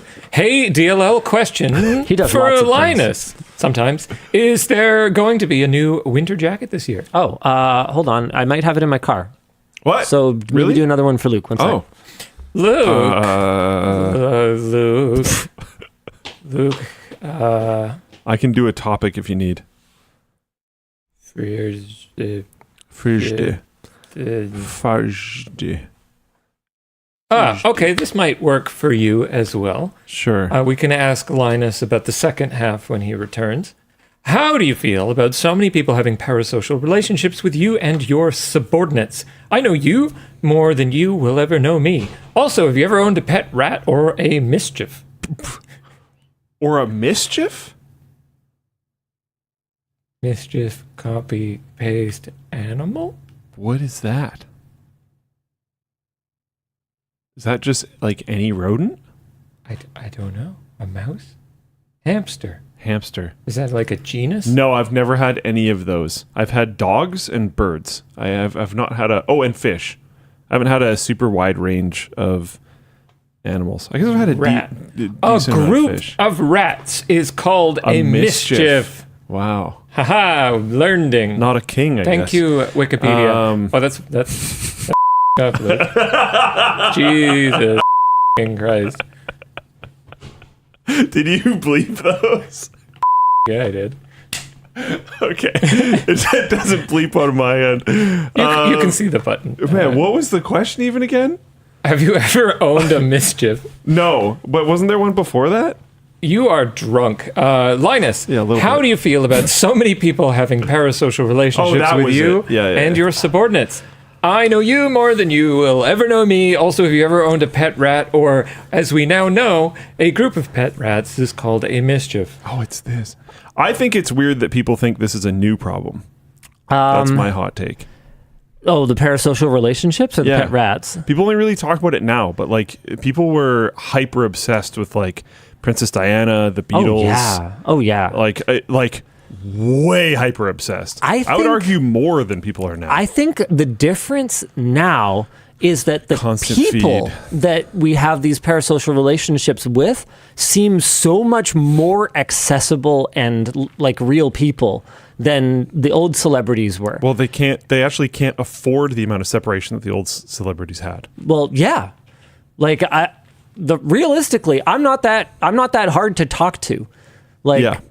it's not that hard to like get my email address. I won't respond to you because, you know, I just get too many emails, especially every time I acknowledge how easy it is to find my email address. So there's no point. Yeah. And if you do email me, especially at those times, I will certainly filter so that I block probably not only you, but the entire domain that you're emailing from if you work at a business or something like that. Because I can't have people bothering me and wasting my time. But in terms of like how accessible sort of internet celebrities are, they're super accessible. And not only that, but they're accessible like emotionally. Because they have something in common with you other than that they make music you like to listen to, or they sit on a throne that, you know, has oppressed your people for hundreds of years. I've That sort of thing. I've had someone come up to me and like apologize for having a parasocial relationship and then like jokingly mentioning some things that happened on WAN as a reference for them having a parasocial relationship. And I'm like, man, like we make the content so that you watch it. Like, I don't. Watching WAN Show is not being weird and parasocial. Yeah, there's a difference between like knowing some stuff that happens on WAN Show or like, you know, sometimes they reference like, oh yeah, but I know things that happened in your life. I'm like, yeah, because I talk about them on WAN Show. Like, that's okay. This is fine. Like there's a difference between like watching the show. Between that and walking up to me at the airport and sitting down next to me and just like uninvited when I'm clearly in the middle of something, like talking to me without going away eventually. To be clear, As if you're friends. walk up and grab a selfie. For sure. Totally fine. Yeah. Totally fine. Happy to do that. But like that's the key. Don't assume that we're friends. Yeah. And that I'm like I'm with my family or whatever else. And even if I'm with my family, you know what? Grab a selfie. So my new policy, I have a new policy for that. Like I have a new system for that actually makes it like pretty not disruptive. So I'll be like walking in a mall and I'm like with my family, or I was going to say friends. No, I'm with my family. I don't have friends, but you're a friend. But we don't walk around in the mall together. No. So I'm walking in the mall. I'm with my family, and someone's like, "Can I get a selfie?" I'll be like, "Sure." Keep up. Oh, I've done that. I've done that for sure. Dude, it's great. It's actually fantastic. Because they get their selfie. I am not separated from my family. and Hot take. everyone's happy. The selfies often end up looking pretty cool too. Yeah. I don't know why. Just Yep. like on the roll is Yep. like pretty neat. I just want to say I had fun chatting with you briefly at DEF CON. I always feel, yeah. I mean, that And, was probably okay. totally fine. So that's a different context too, though. Like if you walk up and you want to chat with me a little bit at like a Whale Land or LTX or an I was event there where purely I am on vacation, Oh, okay, that's different then. but it was still totally fine. I mean, it's still you're at a con for sure. I think you're kind of walking it. You're Yeah, you're and kind of I didn't mind at all. I'm Okay. sure, to be honest. Okay, cool. Yeah. But yeah, no, and so context is everything. But anyway, so back to the question, the parasocial relationships.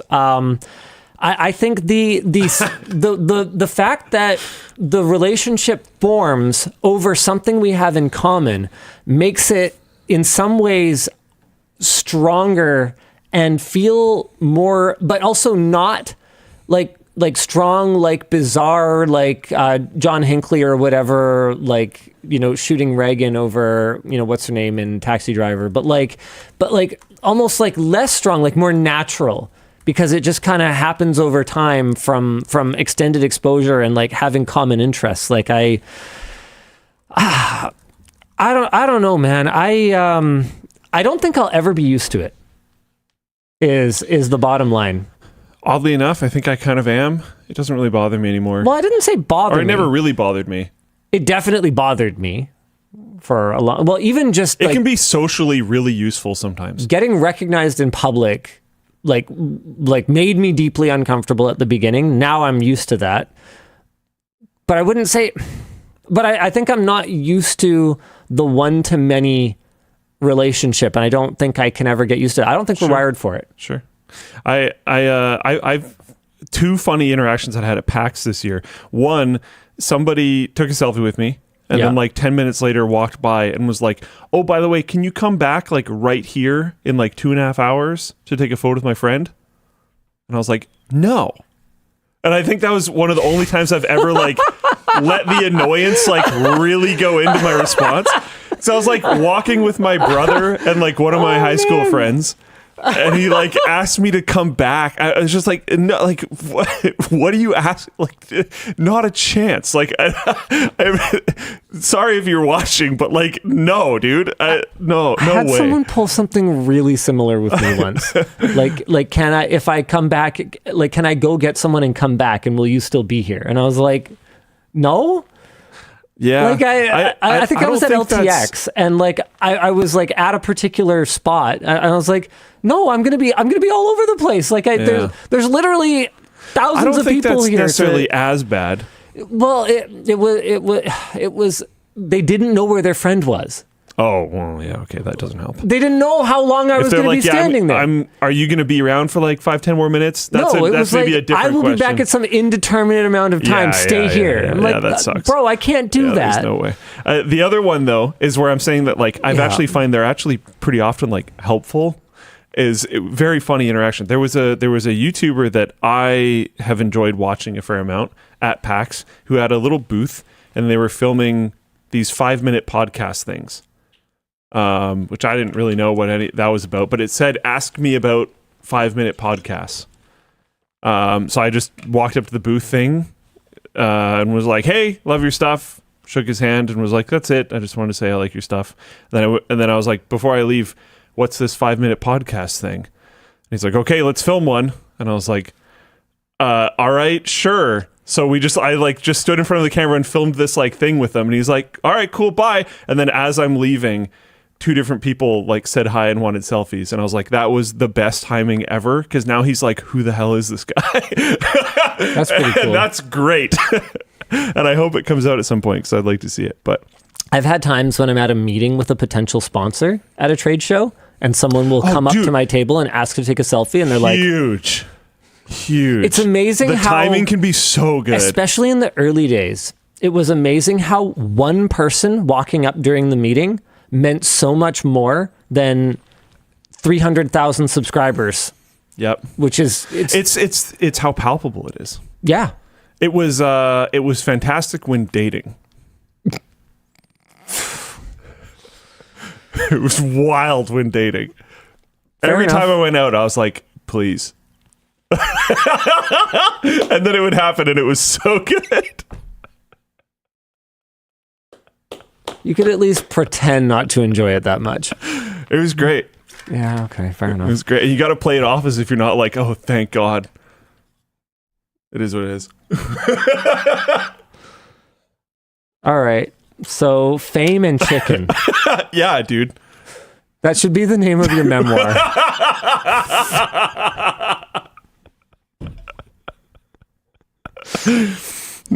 Yeah. Did you ever have anyone think it was fake? Like you paid someone to do that? No, I don't think so. No, Well, okay. none that said anything. Oh, okay. I mean, maybe, but Yeah, okay. I don't think so. Okay, so I'm ready to acknowledge the outerwear that I am wearing right now. Yeah, because it's starting to yes. activate. So what's cool about this particular jacket is that it uses a thermochromic material. It's not like the warmest layer ever. It's kind of like a lightly puffy jacket that's meant to be kind of layered on, but it is an outer layer. So it's kind of like a fall, like a late fall, early spring, or like a layered up winter, depending on your climate.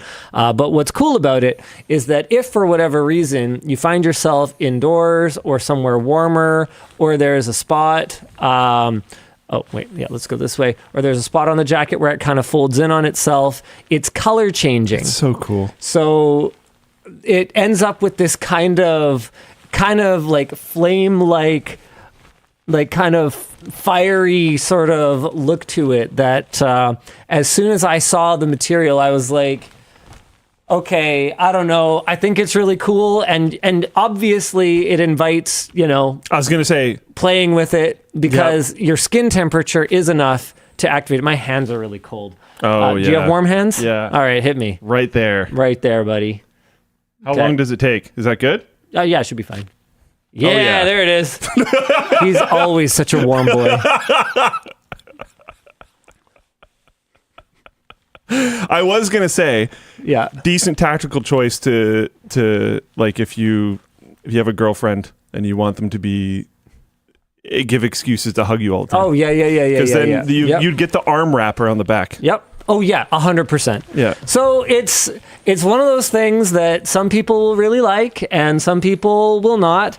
But I saw the material and I was like, okay, I need us to do something with this. So we did a jacket. I think it's pretty cool. Yeah, very cool. All right. How expensive is it? I don't know. All right. Well, Cool. answered that question. All right, what are we supposed to be doing? Yes, the real self-driving was the friends we made along the way. Sources electrek.co. Tesla has changed the definition of full self-driving. You see, FSD is not fully unsupervised autonomous driving, go to sleep in the driver's seat, wake up at your destination like we said it would be when we charged as much as $15,000 for it. Now it has a new definition. FSD now means an advanced driving system, regardless of the marketing name used, that is capable of performing transportation tasks that provide autonomous or similar functionality under specified driving conditions. The author opines that the current version of FSD, which requires constant supervision by the driver, could easily fit that description. The automaker has updated their language on their website, now selling only full self-driving supervised and not the previous full self-driving capability FSD. So we actually have an image here this is from Electrek. Full self-driving supervised, $8,000. I don't like that. Beginning in 2016, the company had claimed, past tense now because they have clearly changed their messaging, had claimed that all its vehicles in production would be capable of unsupervised self-driving. Since 2018, CEO Elon Musk has claimed that this year is the year, only to reach the end of each year with the promise unfulfilled. Tesla previously confirmed that vehicles produced between 2016 and 2023 do not have the proper hardware to deliver the promised unsupervised self-driving. Their CEO has discussed upgrading the computers in these vehicles, but there doesn't appear to be even a concept of a plan for implementing this upgrade. Very cool. I remember having an infuriating conversation with finance bro at a party once. I know this story. That basically boiled down to, I cover tech for a living, and Tesla has a serious problem with their tech. And the counter argument was, lots of super smart people have invested, so there's no way they won't deliver on this. Yeah. And I said, well, do you want to see the tweet where Elon admitted that like the cars they've been selling for all these years can't do it? Didn't want to see it. And I was told that I just didn't understand finance and that the details of the tech didn't matter. And I was like, right, but people invest in this company because of the tech, right? Like that's what theoretically people... As far as I can tell, Tesla is gone full meme stock at this point. Almost the whole stock market has. I wouldn't say almost all. I'd say like there's a lot of high-profile examples these days, but not almost all. But a lot of the high-profile examples is where a lot of the money in the stock market is sitting currently. Yeah. Ginger Nutted in Float Plane chat says, "Here's Ginger Nutted." Yeah, I like that. I felt it was worth reading out loud.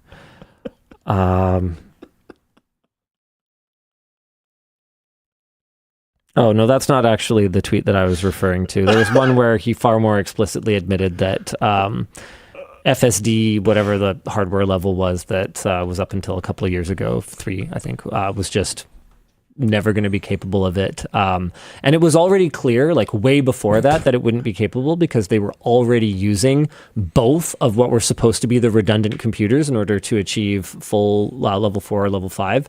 You have to have redundancy, but they didn't because they were using the whole thing already. So people had known for ages that it was just never going to be able to do it. It just took them a really long time to admit it.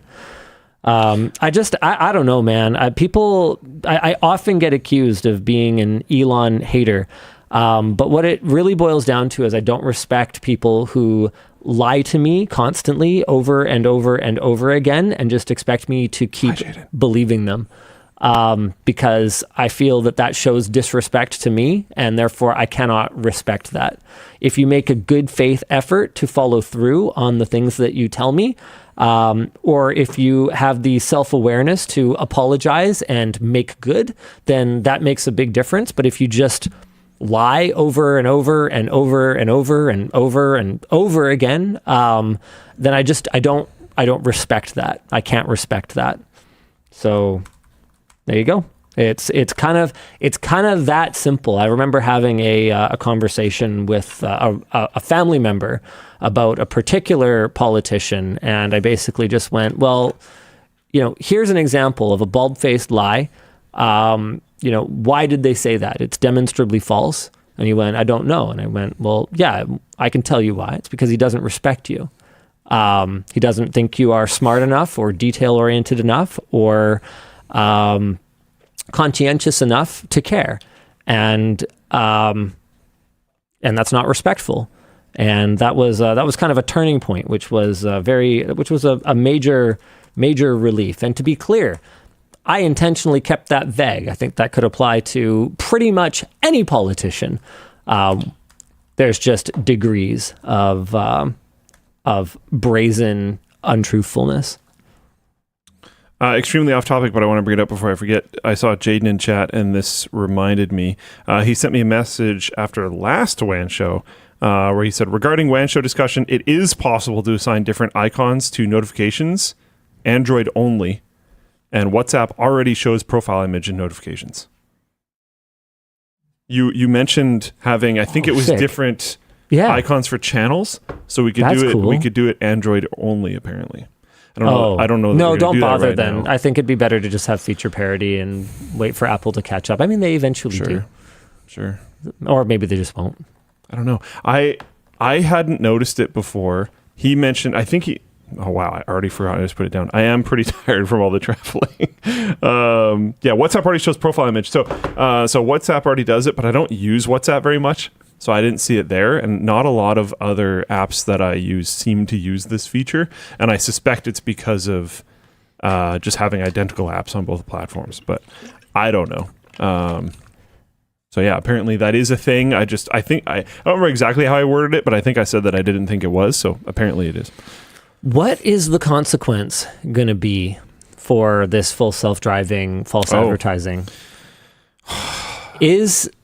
Are the regulators going to be empowered, and are they going to have the stones to follow through? Is it going to come down to individual owners to class action this? Like, how is this going to play out? Because I think you could make the argument that a substantial portion, like if Corsair had to pay $5.5 million because some people didn't have XMP on by default in their gaming computer, right? Like we're talking $300 purchase, right? Of some DDR4 memory.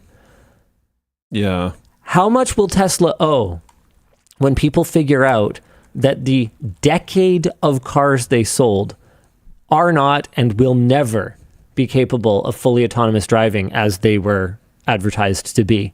Meanwhile, and this is going to be tough to see amongst all the ads, but there is a headline in the middle there. Did you hear about this? Yeah, so I think this is a really, okay, I'm going to have kind of a controversial take on this one. I think that this is, see, I have in the past attributed to 4D chess what actually turned out to be phenomenal stupidity. Right. So I hate making the same mistake more than once. However, this one smells like a bit of 4D chess to me, because the conditions for that pay package are that the company will have to reach a valuation that simply isn't going to happen. Optimus is already dead in the water, and everybody knows it. It says specifically that they have to ship like an incredible amount of Optimus. Yeah, they have to ship like 300,000 Optimuses a month or something. Like, what were the numbers? Get me the Optimus numbers here. So the Optimus is their robot that like is already just a piece of dog shit compared to like Unitree models for a few grand, and that they think they're going to sell for $200,000 to $300,000 each. Like, to who? What are you even talking about? I don't even think that article said. I'm looking for another one. Optimus is dead in the water with what logic? With the logic of the head of the program who just left and was like, peace. Optimus is dead in the water because they are so far behind. They can't figure out hands. They can't figure out the AI side. They can't figure out mobility. So many of the demos that you've seen have just been remote telepresence, effectively, of like a human just operating it remotely. Guys, Optimus is smoke and mirrors. So yeah, here we go. 1 million robot deliveries. In 1 million robo-taxis and opera. Yeah, like this stuff's not happening. So yeah. So basically this one smells to me like it's just supposed to grab headlines with a giant big number, and it's supposed to help pump the stock because, oh, well, if this pay package exists, then there's this path to this. But I mean, obviously, none of that is happening. There's no way that you could. There's no way you could be on enough substances to think that you're going to sell that many of a product that literally you would have to have a lot of substances. You'd have to have 1,000% tariff on it to make Optimus at the price that they have sort of floated. You'd have to have a 1,000% tariff on it to make it competitive with something that Unitree is shipping like right now. I do know that a counter argument is that this is what was said about his first pay package. Sure.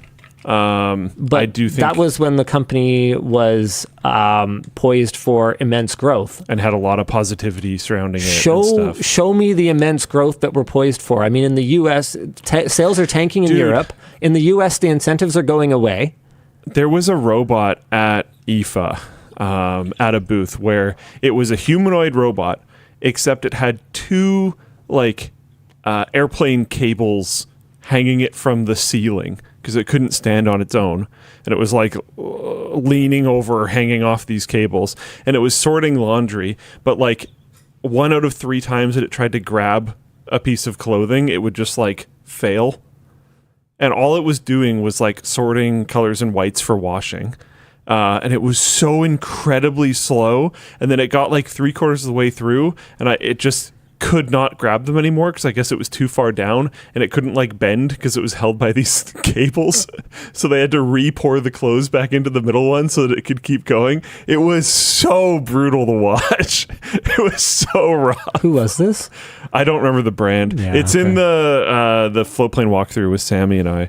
Breakdown says, I'd pay good money for a real laundry folding machine. You better believe it. Me too. It wasn't even folding. It was just sorting. Oh, wow. It was just picking it up out of one basket and putting it into another. So actually useless then. It was really bad. Yeah.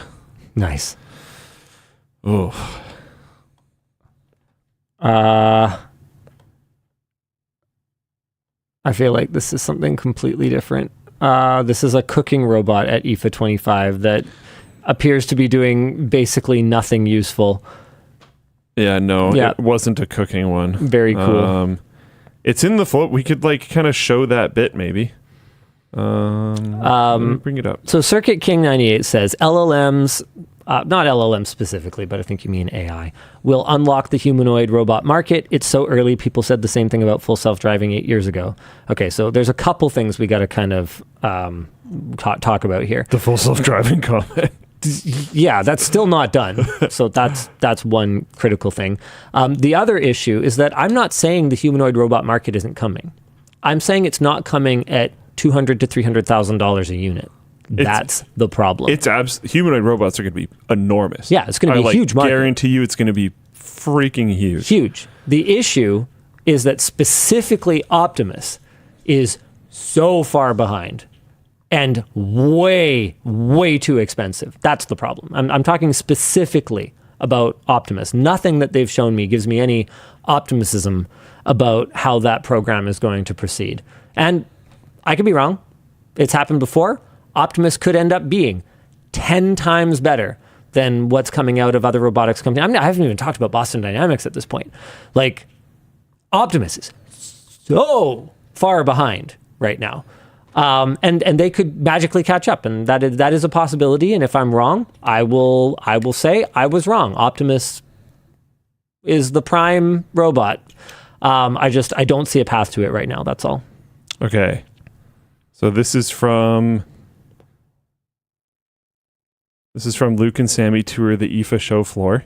I'm not going to bother get Dan to get the audio going or anything. But you can see here when he zooms in.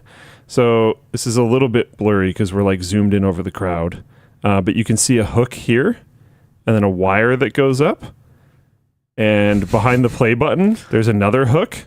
There we go. You can see on both of his shoulders, nice. There's hooks. Nice. And then wires going up. He's being held up by the airplane cables to the ceiling, so it can't stand on its own. There's 3 baskets here on the bottom. You can see the one in the middle has actually like a bunch of clothes in it, and then one on each side. The basket on, from our perspective, the right, is for like really? Plain. I would say you're probably closer to center. My God. From our perspective, the right, that basket is for plain whites, and then the basket on the left is for colored fabrics. Oh my and then God. the middle is the unsorted. Hamnetic says that's robot at Bernie's. Look how slow it is. Oh, man. What is the possible use of this? I mean, I get it. The point is to show progress. And then look, fail. And try again. Wait, this is in real time? This is not slow-mo? This is in real time. It actually footage skipped there for a second. I think Sammy cut some of it out because it was so boring. Oh yeah, and then this one, it has like a hard time getting it out of the basket. So it takes this whole time and then, okay, it finally got it. And then it goes again. It's so rough. It takes forever. Oh man. The company is Neura Robotics. Yeah, I don't know. And, maybe they have something else that's good. I don't know. Whatever. It's just, that was like tough to watch. I would not have brought that to a show to show it off, personally. I mean, it depends where you started. Maybe 6 months ago it couldn't pick up the clothes at all. Maybe this is progress. Sure. And I'm not super informed on robotics right now. Maybe that is good for some reason. Like maybe it was doing something somehow that was good for some reason, and you wanted investors or something. Because IFA is a weird show. There's a really wide I've range never been, actually. So there's... Is this your first time? This is my first time. There was genuinely just like general public wanted to go see stuff for funsies people there. There was people that were like definitely buying for like European stores that needed stock for things. So, maybe there was investors there as well. I don't know. Avon Fox in Floatplane Chat says it's actually pretty astounding that it can adapt to something like Fabric. Sure. As a tech demo, it's amazing. As a product, it's obviously not. Yeah, and so fair enough. And maybe they're looking for investors, they're looking to hire people or whatever. I don't know what the objective was. I'm used to going to CES where they're trying to sell or get in the media. Right. Yep. So this might have actually been a different objective, and I'm just not used to it. So you know what? I'm not trying to go after the company. I just, that's all. As a product right now, which it isn't in its defense. Forget IFA, more like UFA. Oof. Yeah, UFA. Yeah. Have you seen some of the footage from the first robot Olympics that they held in China? No. Some of it's really impressive. Most of it's really funny.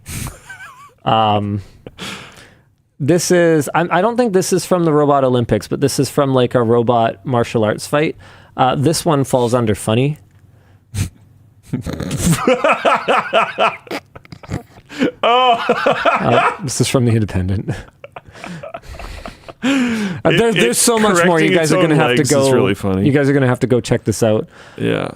They're also just like shadow boxing like 15, 20 feet away from each other just before they actually get close enough to, I don't know, maybe land a blow. I don't know if they ever actually do land any hits on each other. Anyway, it's cute.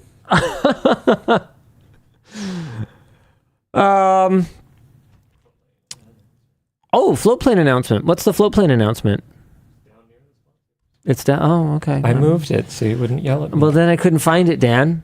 Did you ever think of that? Oh, wow. See? Oh my God. We did a 7-hour director's commentary for Scrapyard Wars 10. It's with Games Master David as well as basically everyone except me and Luke.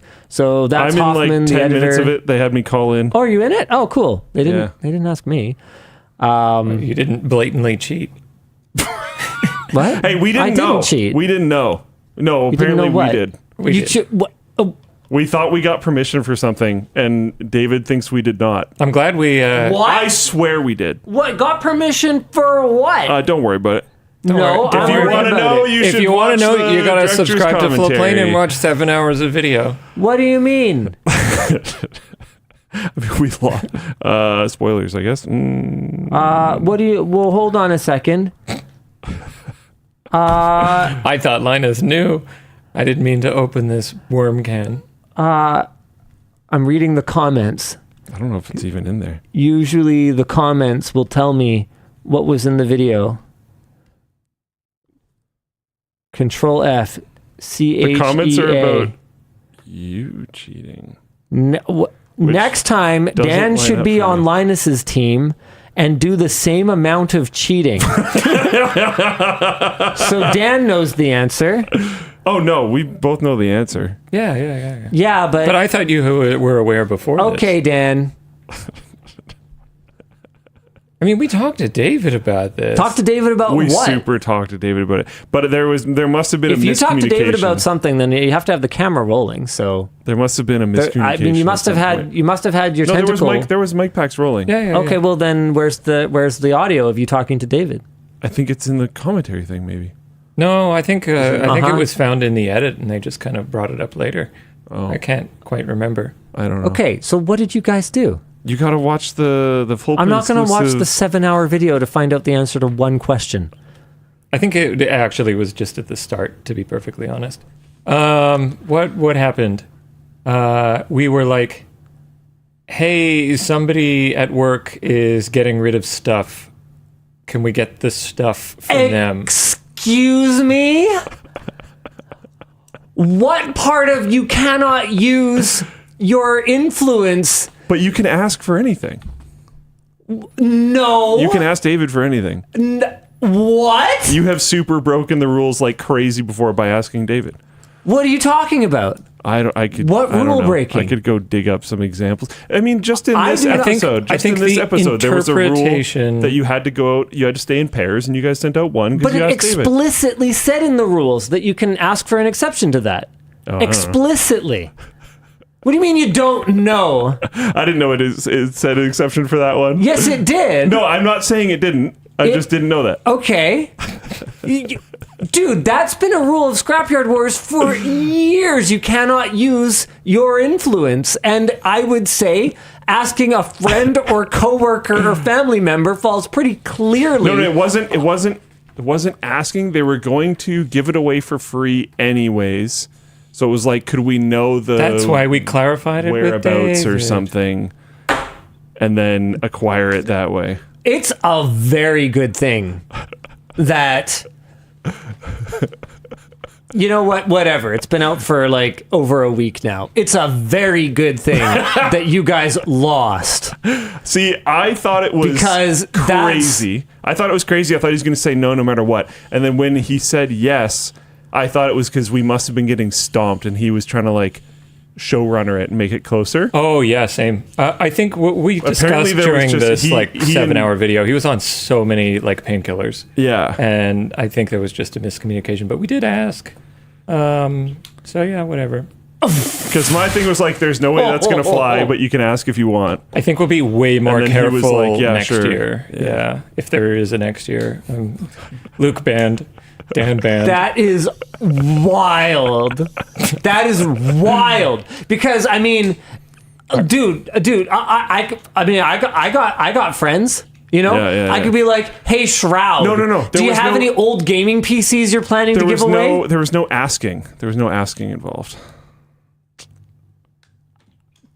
I thought that might have been what made it okay. I think he just didn't understand what we were saying. Probably because he was on painkillers. It's whatever. Okay. So what did you get? It was the speakers or something? Speakers. So and- that's how you got a speaker set up for free. Yeah. I mean, I Because got of- a speaker set up in the last Graphic Wars for free that was arguably better. So, I don't know. I also actually thought that's why he okayed it, was because it's like actually not that hard to get audio stuff for super cheap. or I free. had to pay for audio. So. Literally, Yeah, last Graphic you Wars, got I got good like stuff. wicked audio setup with an amp and everything. If you remember that, that was all. Was it free or was it like I think it was almost free. like $3 or something? Yeah, like listen to him low reminiscing money. about last time, but we're not talking about last time, Luke. We're talking about this time. Oh man, that is.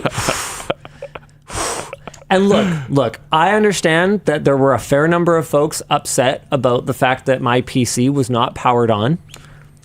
Oh no, we talked That about was that as well. technically totally we within talked the about that rules. as well. We were talking about racing rules. I don't think it should have been, but I also don't think I should have been able to do a game service thing. But both of Yeah. those were totally within the rules. There's definitely some stuff we're going to have to revise about the rules. Yes. But the thing about Scrapyard Wars is it has always been Working the around letter of the rules. law. Yeah. And what you can get away with to win. Yeah, I thought the computer in the corner was clever more than anything. It didn't bother me. at Oh all. yeah, that was amazing. I wanted to make it furniture. So I wanted a tabletop for it. That would have been great. See, like that would That's bother me awesome. at all. That made it into the cut. That's awesome. Yeah. If people did see it, I think they released it on LMG Clips maybe, but I know it was a Floatplane Hold exclusive on for a a bit. second. Hold on a second. Vape Doc in the Floatplane chat says, you didn't mention the sub. Oh, that What was about the sub? This was. Oh What yeah, about the that's sub? right. This was That probably would have been a bit too far See, of a here's stretch. the thing. I don't even understand what you guys needed so much money for. Because quite frankly, we blew it on a projector that barely worked. Yeah. yeah, quite frankly, like I had to, dude. The distribution, like you guys spent $400 on a couch. I'm sitting here No. going like, bro, or $350. I don't remember what it was. So I wanted the crappy black one. It was a lot more than ours. I know that much. Do think it was you a guys lot should of have money. Lost more points for your couch. Me? Yeah, I think so. It was pull you out, guys though. should have clearly won. It was pull out. To be very clear, I'm not trying to say that. It was very uncomfortable. It was horrifically uncomfortable. It was. Did you sit on the crack at any point? Oh, dude. Even not on the crack, though. It had the dude. It but was so bad. The crack was truly I seventh honestly level of hell. Your guys' The couch was like $375. Yeah, it was okay. effectively 400 then. Yeah. I thought it was 3. Did we get a discount from there? Ours was like 100 or 150 or something. I thought we got it for less than 375. Projector was $800. Yeah, that was rough. Crazy. I didn't. Yeah. Okay. I don't know enough about projectors. I thought going the projector play was like super good. Obviously, in hindsight, no. But I think we got locked into it. We talk about this a lot during the director's commentary. I feel like we Okay, needed like I feel a like Linus we've gotten Media off one, too. topic. I feel like we've gotten off topic. Tell me about the subwoofer. Oh, that was mine. Okay. That is cheating. I think so. That is the most cheatingest thing of any Scrapyard Wars So ever. how did that one fly? I have no idea. That is a giant load Did of you bullshit. ask about that one? Probably. That's a little too blatant for even me. Because my general byline was like, if you want to do something whack, just make sure you clear it with David. But then I also didn't know that David was on tons of painkillers. No, neither did I. I wasn't aware of that until this stream. Exactly. Oh my God, you guys.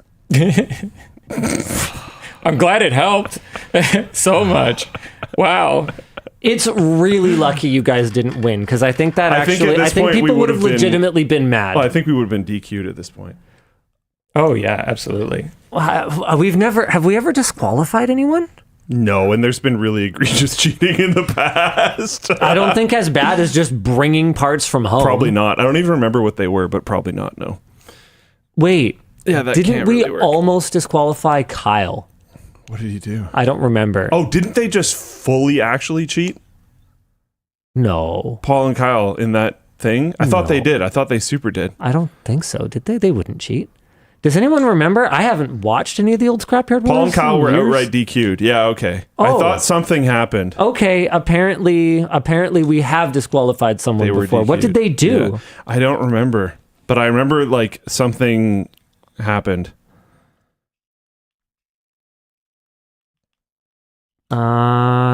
They did. They super did. They screwed themselves with VSync. What are you guys even talking about? Okay, I don't remember. We need a cheating edition. They used their own drive. Oh, that's right. Yeah. Because their drive died or something, right? Yeah. So it was actually good for like the video.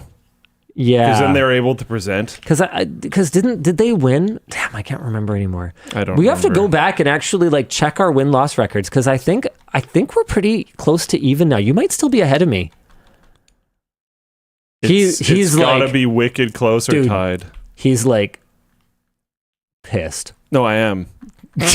Because I see it as like old gen and new gen. Have I explained this to you What? before? No, I haven't. Because there Okay, was a what? huge gap. A gap? There's a massive time gap Oh, in I Scrapyard see. Wars. So I see it as old generation Scrapyard Wars and new generation Scrapyard Okay, Wars. sure. And in new generation Scrapyard Wars, I'm 0-2. What? You only count? So you don't count the one I'm with not the teams? counting it. I'm just looking at this split. Oh, so since the Scrapyard Wars pause, Yes. you're seeing it as like the reboot. Yeah. So in the reboot, Since the reboot, I'm 0-2. that's funny. And both of them honestly weren't that close, which is like bad. It's not great. No, it's not. This last season was by far, in my opinion, my worst showing ever. Maybe next time spend more time. Sleeping, not launching a platform the same week. We tried. Yeah. No, I know. No. I really did everything humanly possible. They actually, for context for the viewership, they actually moved Scrapyard Wars a whole week for me. And So then that he wouldn't have the overlap. and then the launch just got delayed until so like I literally sleep. I don't remember a very low amount of hours over the entire thing. I think it was like 16 hours over 5 days. I think it was less than that. Might have been. And I know, like, might have been the less, first day of shooting, like when you see us throwing the money up and stuff, I had been awake for over 30 hours while we were filming that. So that was the day he decided to buy a projector. Yeah, like, and then we just kind of ran with it. I have no idea, dude. It was You know, just... it was honestly, if you guys had executed on it perfectly, I think you could have won. It was a clever concept. I can't understate how, like, f***ed we got from not having the mount. Because actually everyone's time went into setting the mount up. And I know the people who actually did the mount stuff are going to be like, what? That's not fair. It is, because then that meant we couldn't, like, drive places. Yeah. But you know what the funny part is to me? It was so rough. I don't really understand. And I mean, I don't mean any disrespect. I know that in a time of, like, you know, frantically trying to problem solve, sometimes you can come up with not the best solutions. But, like, why did you guys try to 3D print a mount? Why didn't you just go get a piece of wood and just, like, screw the piece of wood into the thing and then just, like, put it on a freaking, like, hinge or something? Like, why did you try to 3D print a mount? Put it on a hinge. Like, literally just put a freaking, get a piece of wood and literally put a big screw into it and freaking bend it. You know, like, if you're going to be jank, just jank it. Yeah, we probably should have done that. I don't know, but, like, how much time do you think? Or put the projector on a shelf. I didn't even think of that one, which goes to show, like, you don't... shelf, yeah. Yeah, why didn't you just put it on a shelf behind the couch? Why didn't we do shelf then? They wouldn't go and buy one. I got us free shelving, so I don't think that makes sense. How much time do you think got spent between you and Justin on the mount and mounting it? I wasn't involved in the mount. Mounting it took like, and you redid way too long. The 3D print at some point, right? No, I had to modify it kind of last day because saying, no comment really. Chris App says, but people 3D print things for all kinds of stuff that would be easier if you just didn't 3D print it. Well, no, that's a thing for sure. But it literally took... It took like a person and a half out of the competition for us. Really? Oh, yeah. Yeah. Like, I genuinely cannot overstate how devastating that was. Would have been a lot better to just go to a Home Depot, buy some screws and hinges and things. Sure.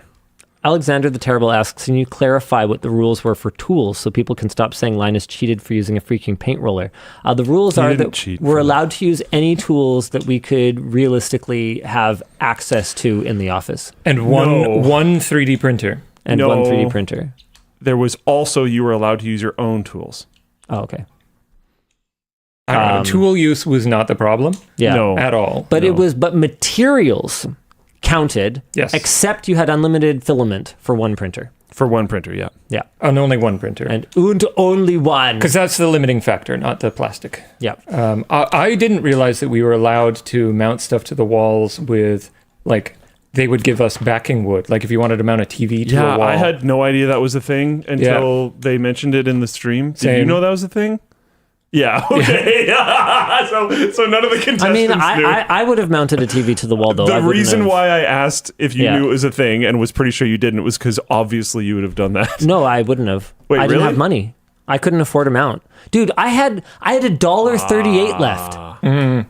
Like, dude. Yeah, we were down to small amounts. But we scrapped harder than you guys. We didn't scrap at all, actually. Yeah, like you guys paid you guys paid a fortune for your rug. You guys paid a fortune for your couch. I think we paid a lot less than you for a rug. I think. Did you? Our rug was like $20.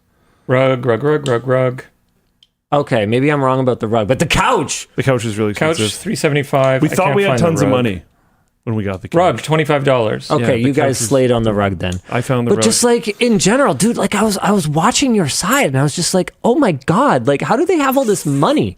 And it's because they didn't need a compute device. Well, yeah. Like we spent almost $400 on a PlayStation. $112. And then we bought movies. And like, okay, so there's been a lot of talk about the Shadow thing as well, and I feel pretty bad for Shadow. Yeah, they got kind of boned by just our internet being sucked that day. I wish it was explained a little bit better it was explained decently well, but I wish there was like almost a disclaimer on screen of how much testing I did. Because this was very explicitly communicated through David, and I think this was actually fine. He let me do testing of it when it was acting weird outside of hours. I wasn't allowed to actually work on like my own system. Right. But I could run Shadow at my house and be like, is it working? Right. And I could like go to friends' houses and be like, run Shadow, is it working? And it was working perfectly fine the entire week. Everywhere I tested, which was tons of places. I don't think this is in the EULA necessarily, but I was sharing the heck out of my account with like everyone I knew, getting them to run it from everywhere they could at all times in day, and there was literally never a problem except for at our office. And there's something with how our firewall is set up. I don't remember. Sean was trying to work on it.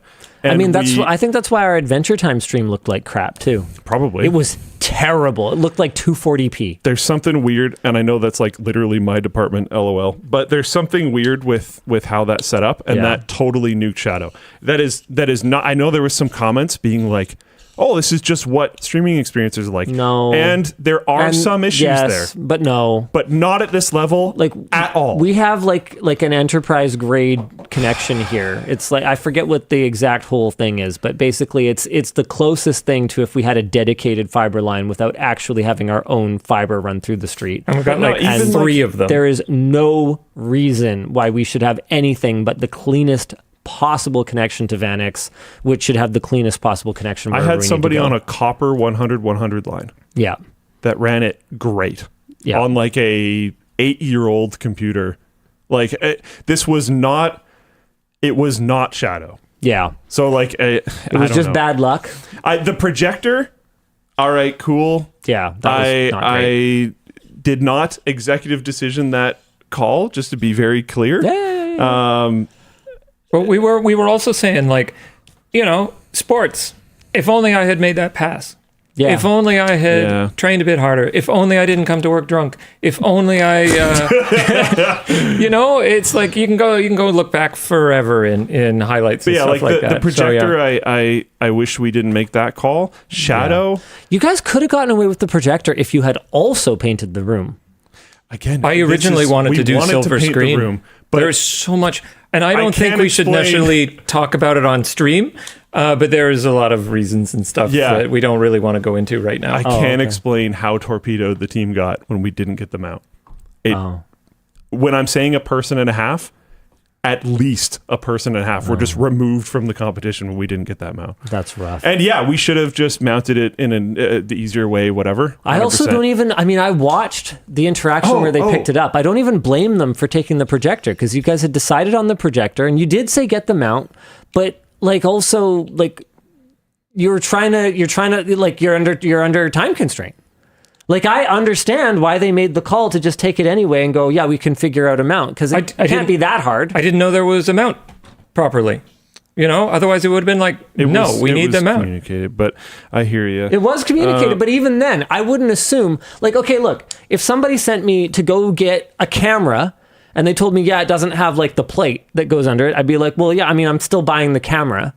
I'll figure out a plate. That can't be that hard. I wouldn't think that getting a projector mount is that hard. The Shadow problems, I did work on them outside of hours. I also spent an egregious amount of time working on them inside of hours. Between the mount and Shadow, we basically had Sammy, who couldn't drive around by herself. I was about to say Sammy was your team's standout. Oh, she's the only reason we got any points at all. Yeah, she did great. The fact that and was given nothing. I don't know how well communicated it was in the video. She had what was it 14 minutes to make the room cool or something? Dude, your room went from casting couch to inviting lobby in a shockingly small amount of time and with very little budget. I remember her being I was very impressed. I need at least 30 minutes. To be clear, I wasn't surprised because I saw what Sammy did with the budget that I gave her on the previous season, which was even less. Yeah. But I was very impressed. Yeah. Oh, Lordy. She did great. We gave her nothing. and she did good with it. Okay, Dunphy says 58 seconds in episode 1. Can only use items purchased using the budget. Linus sold a soundbar. Yes, but I sold a soundbar that I only Increased his have budget. because I bought it. I'm completely fine with that. I think that's pretty standard. That's canon at this point. That if Yeah. you can wheel and deal, Yeah, I don't yeah. know if that's in the rules or not, but like that is completely fine. I think it's allowed by legal precedent. Sure. Regardless of whether it's in the I think Scrapyard Wars that is Constitution. objectively good for the game. Oh yeah, if And- you can flip, like yeah, totally cool. Dude, that TV deal saved me. That TV deal was sick. If Yeah. I got a 75 watching you wheel for that was so dope. That was actually awesome. dude, I was Watching it was painful for myself because I was just staring at myself doing dumb things 'cause I'm way too freaking tired.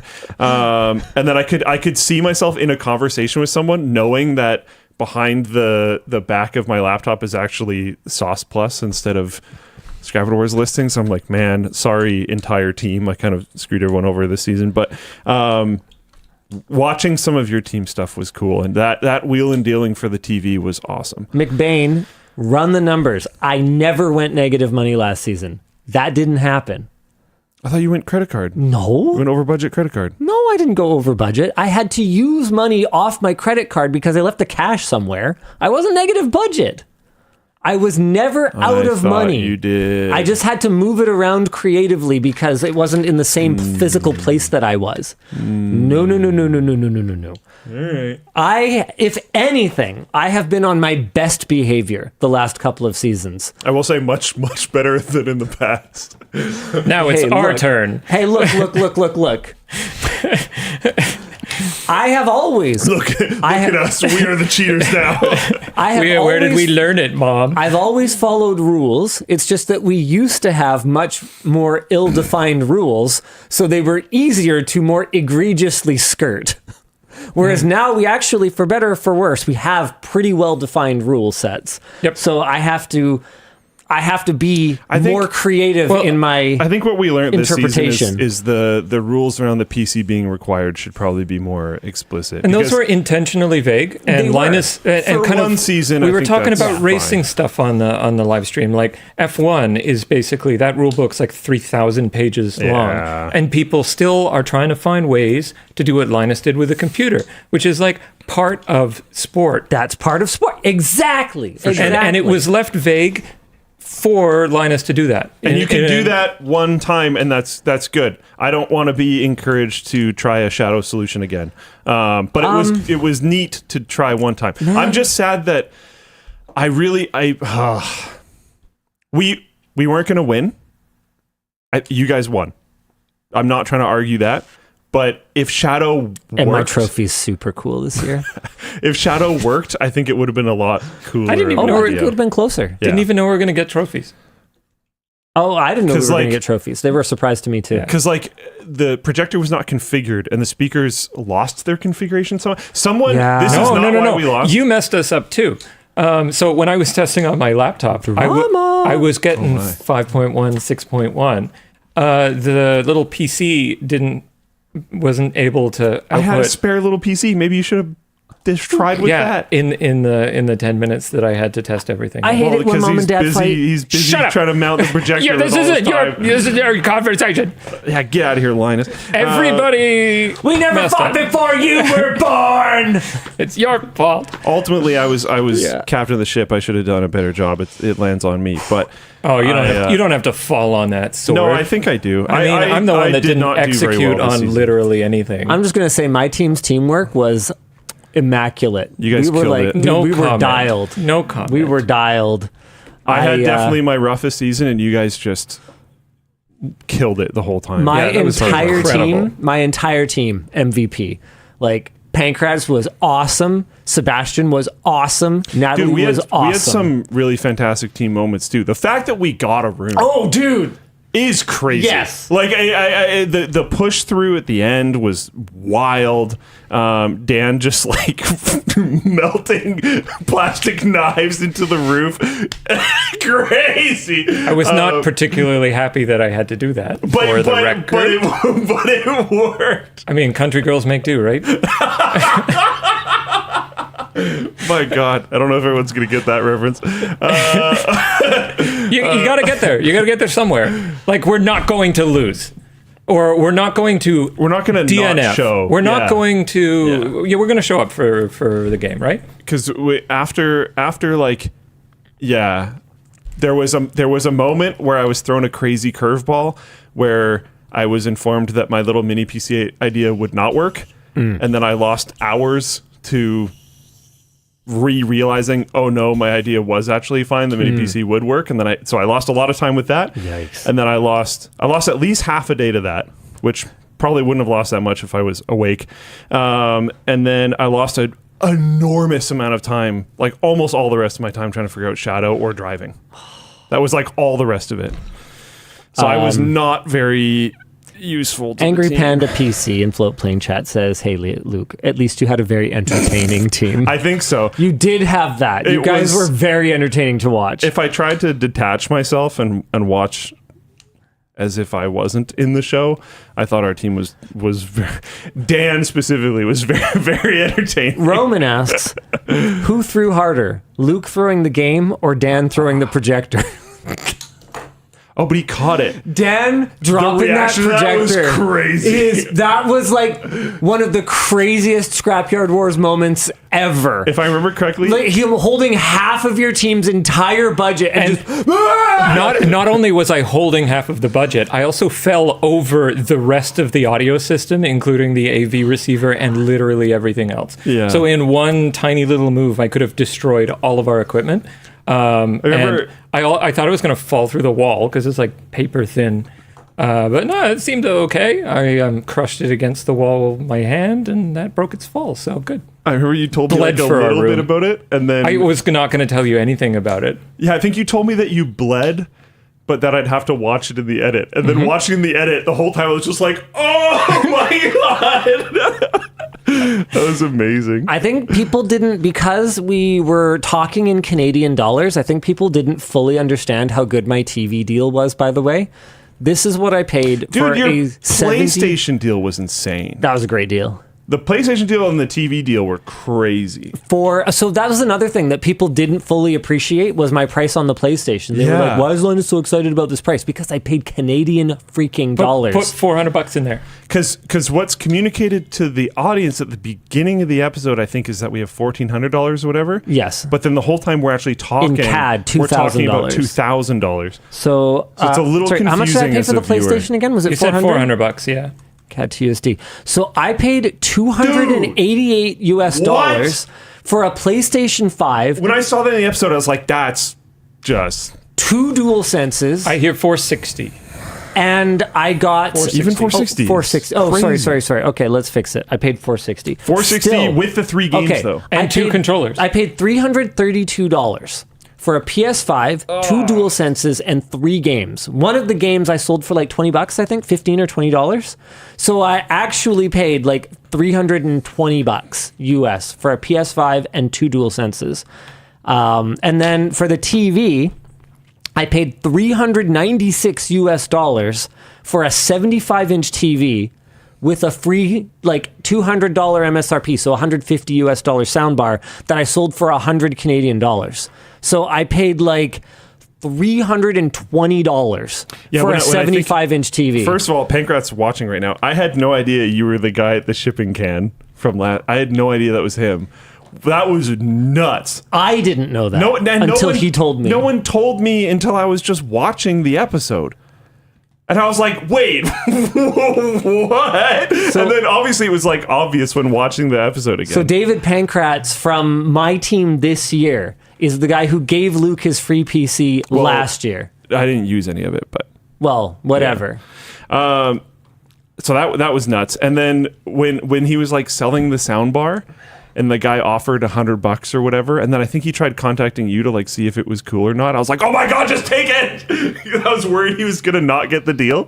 And then, we got an offer on it really fast. People were like, because it was brand new in box, right? That's always my They don't care if it's concern hot. with trying to resell, is if it doesn't work out, you can be kind of screwed. But that TV was probably worth buying anyways. Last season we ran into trouble where we used far more than what we had budgeted for the PC, and we had like 2 full computers worth of stuff, and people were like grinding me on the price, trying to get me to bundle basically all of it for like, well, realistically, it was about what I paid anyway, so I wasn't going to lose money. But I was stressed because I was like, I wanted to get rid of it for like a decent price. I wish we'd sold you the CPU last year when you guys wanted to buy it, and we thought you were just messing with us. Oh, yeah. That would have been so funny. That would have been funny. That would have been a first for Scrapyard Wars, is one team actually buying an item from the other team. Yeah. I hope it happens someday. I'm not going to force it. No. But I hope it happens organically someday. That would be very funny. Oh, man. Anyway, if you want to see us talk about this for 7 hours straight. Yeah, right. We should move on. Check out the Floatplane episode. Floatplane episode. Also, there's another Floatplane exclusive this week. Luke and Sammy visit IFA. That is quite the thumbname. We did that on purpose. Okay. Well, people like this. I was talking about, I was talking about how, with Sammy, I was talking about how thumbnails with mouth open get less views. Really? And then he was like, it's Floatplane. Let's just send it. I was like, okay, sure. Interesting. Is there a correct amount of mouth open? Or this is apparently a Mr. Beast thing. So if you look at like, let's see here. If you look at his stuff lately,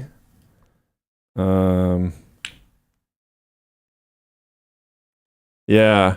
So like if his mouth is open, his teeth are clenched. Like he doesn't have mouth gape. Oh, yeah. Interesting. No mouth gape. None. Oh, there's a little bit right there. Little one. Tiny.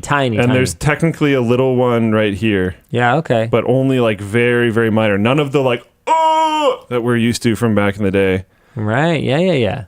And that's been going on for quite a while now. And they released a thing a while ago saying they did a bunch of A/B testing of like the exact same thumbnail, but just one of them had some mouth gape and one of them didn't, and the one without mouth gape always performed a little bit better. Interesting. Yeah. And there's differences with different audiences and stuff. 100%. Like I don't know that that's gonna work for whatever different YouTube channel, but yeah. All right. Why don't we jump into whatever Someone we're said supposed Jimmy to do? showing off those new veneers. As far as my understanding goes, those are photoshopped. There's some weird. I watched a thing on it. There's a weird. They do it in video sometimes too, and he'll like turn in a way, and it'll like turn off, and you can see his normal teeth, and then he'll turn back, and they like clip back in. Odd. Really? Odd choice. Yeah. Oh. Really? Apparently, it wasn't Photoshop. He has new fake teeth. Whoa. Crazy. Don't veneers like ruin your natural teeth though? I have no idea, dude. I thought they did. I thought they have to like shave down part of your teeth in order to apply them or something. That always seemed like an odd choice to me. And this is even coming from someone who has like done face treatments and whatever, right? Like I've done Morpheus 8, I've done microneedling. Yes, your actual teeth are just little spikes. You've got to be kidding me. Crazy. They're covers more than like gluing plastic to the front of them. You have to permanently have them? Shut up. I have heard about regrowing teeth though. They're working on, I think it's a drug treatment, right? Where they can like stimulate teeth regrowth or something. Mm-hmm. Huh. It's just better protecting the net. Crowns do the same thing, but basically just artificial protecting the natural part. But can't you have issues where like the real teeth under it are like impossible to clean and therefore they can like decay or something? I don't know. I haven't looked into veneers a ton. So they did use AI to edit his teeth for a while. But apparently, hold on. Okay, where? Oh, because I had seen stuff like this before.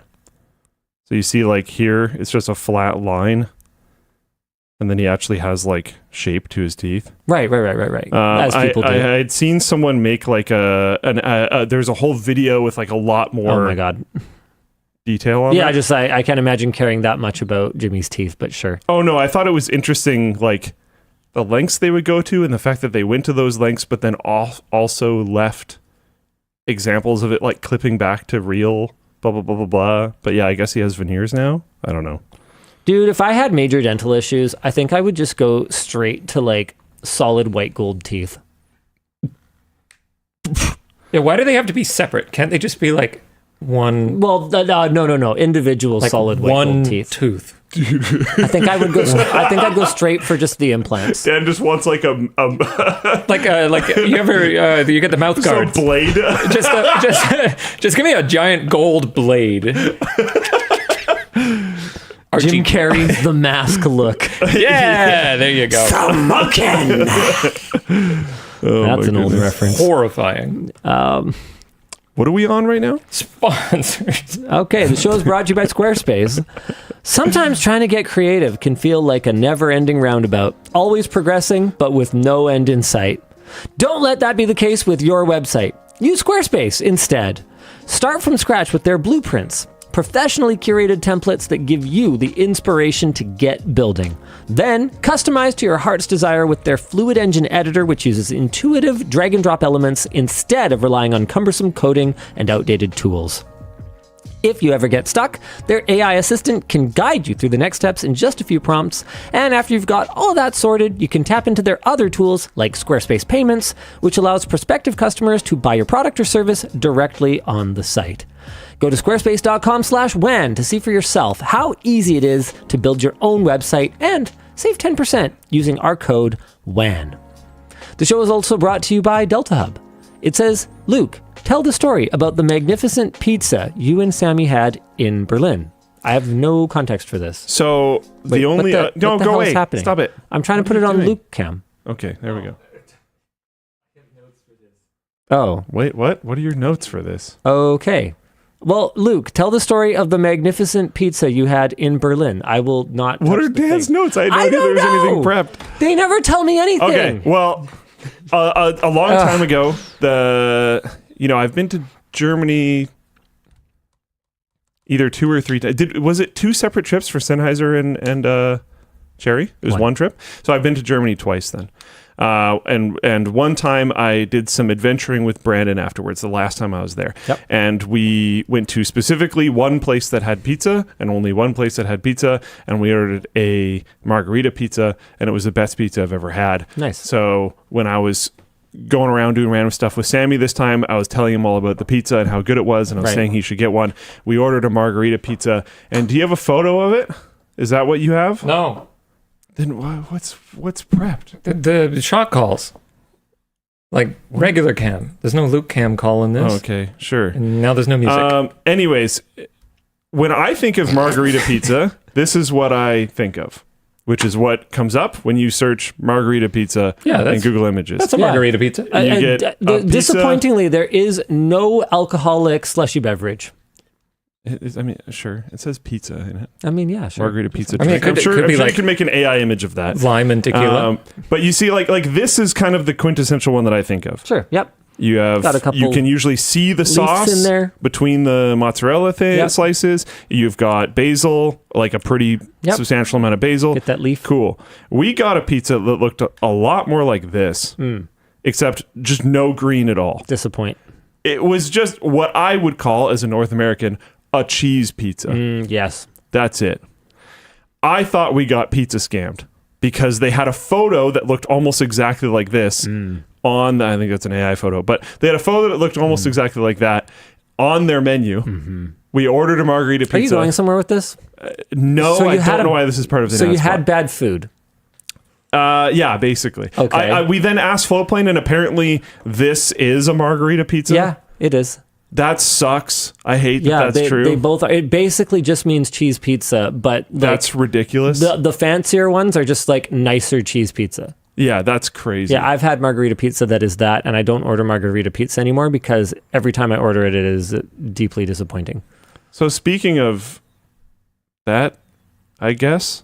Oh, You know what's also disappointing? Wrist pain.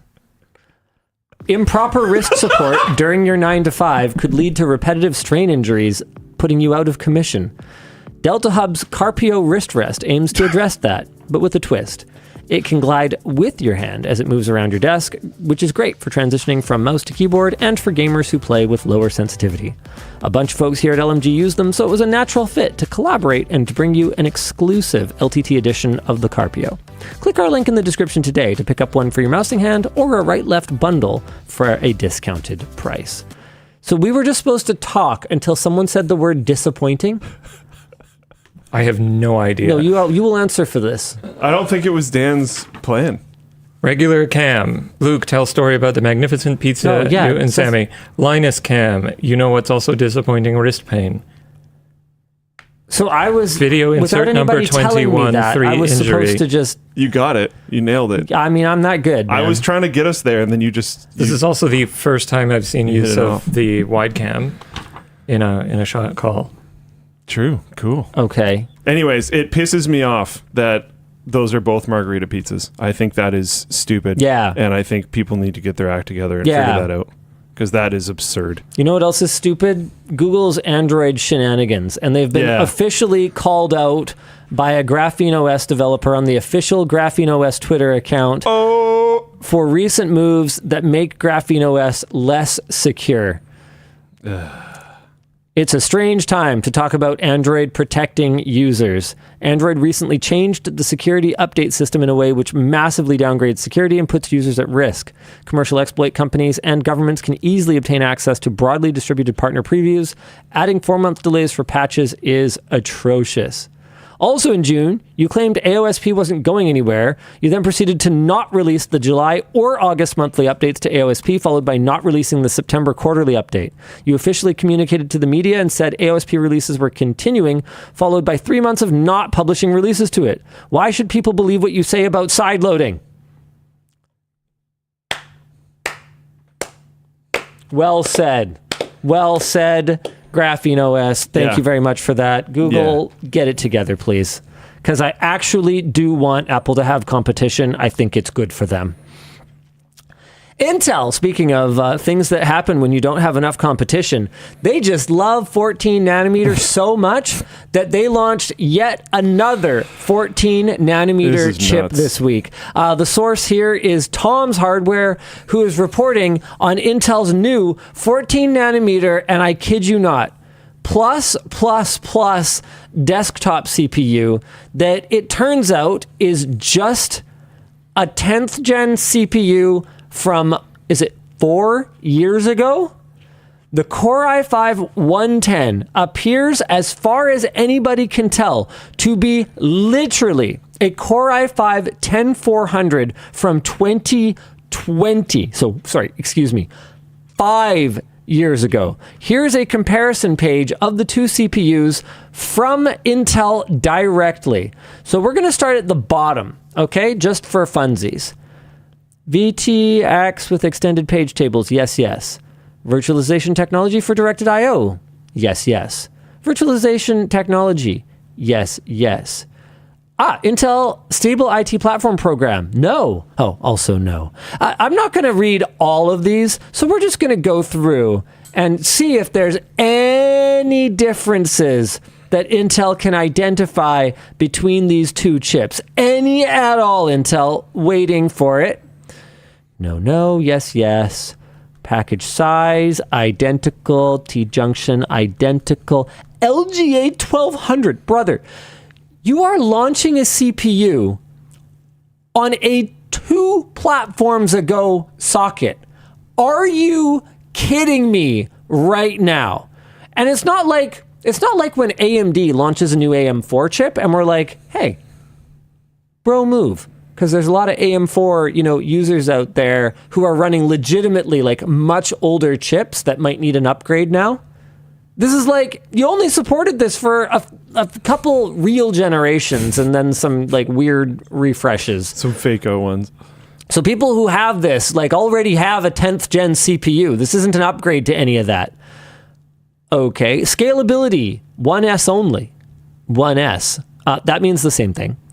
Yeah, so far as I can tell, the differences are actually just the same. God. They're just written different. The device ID is the same.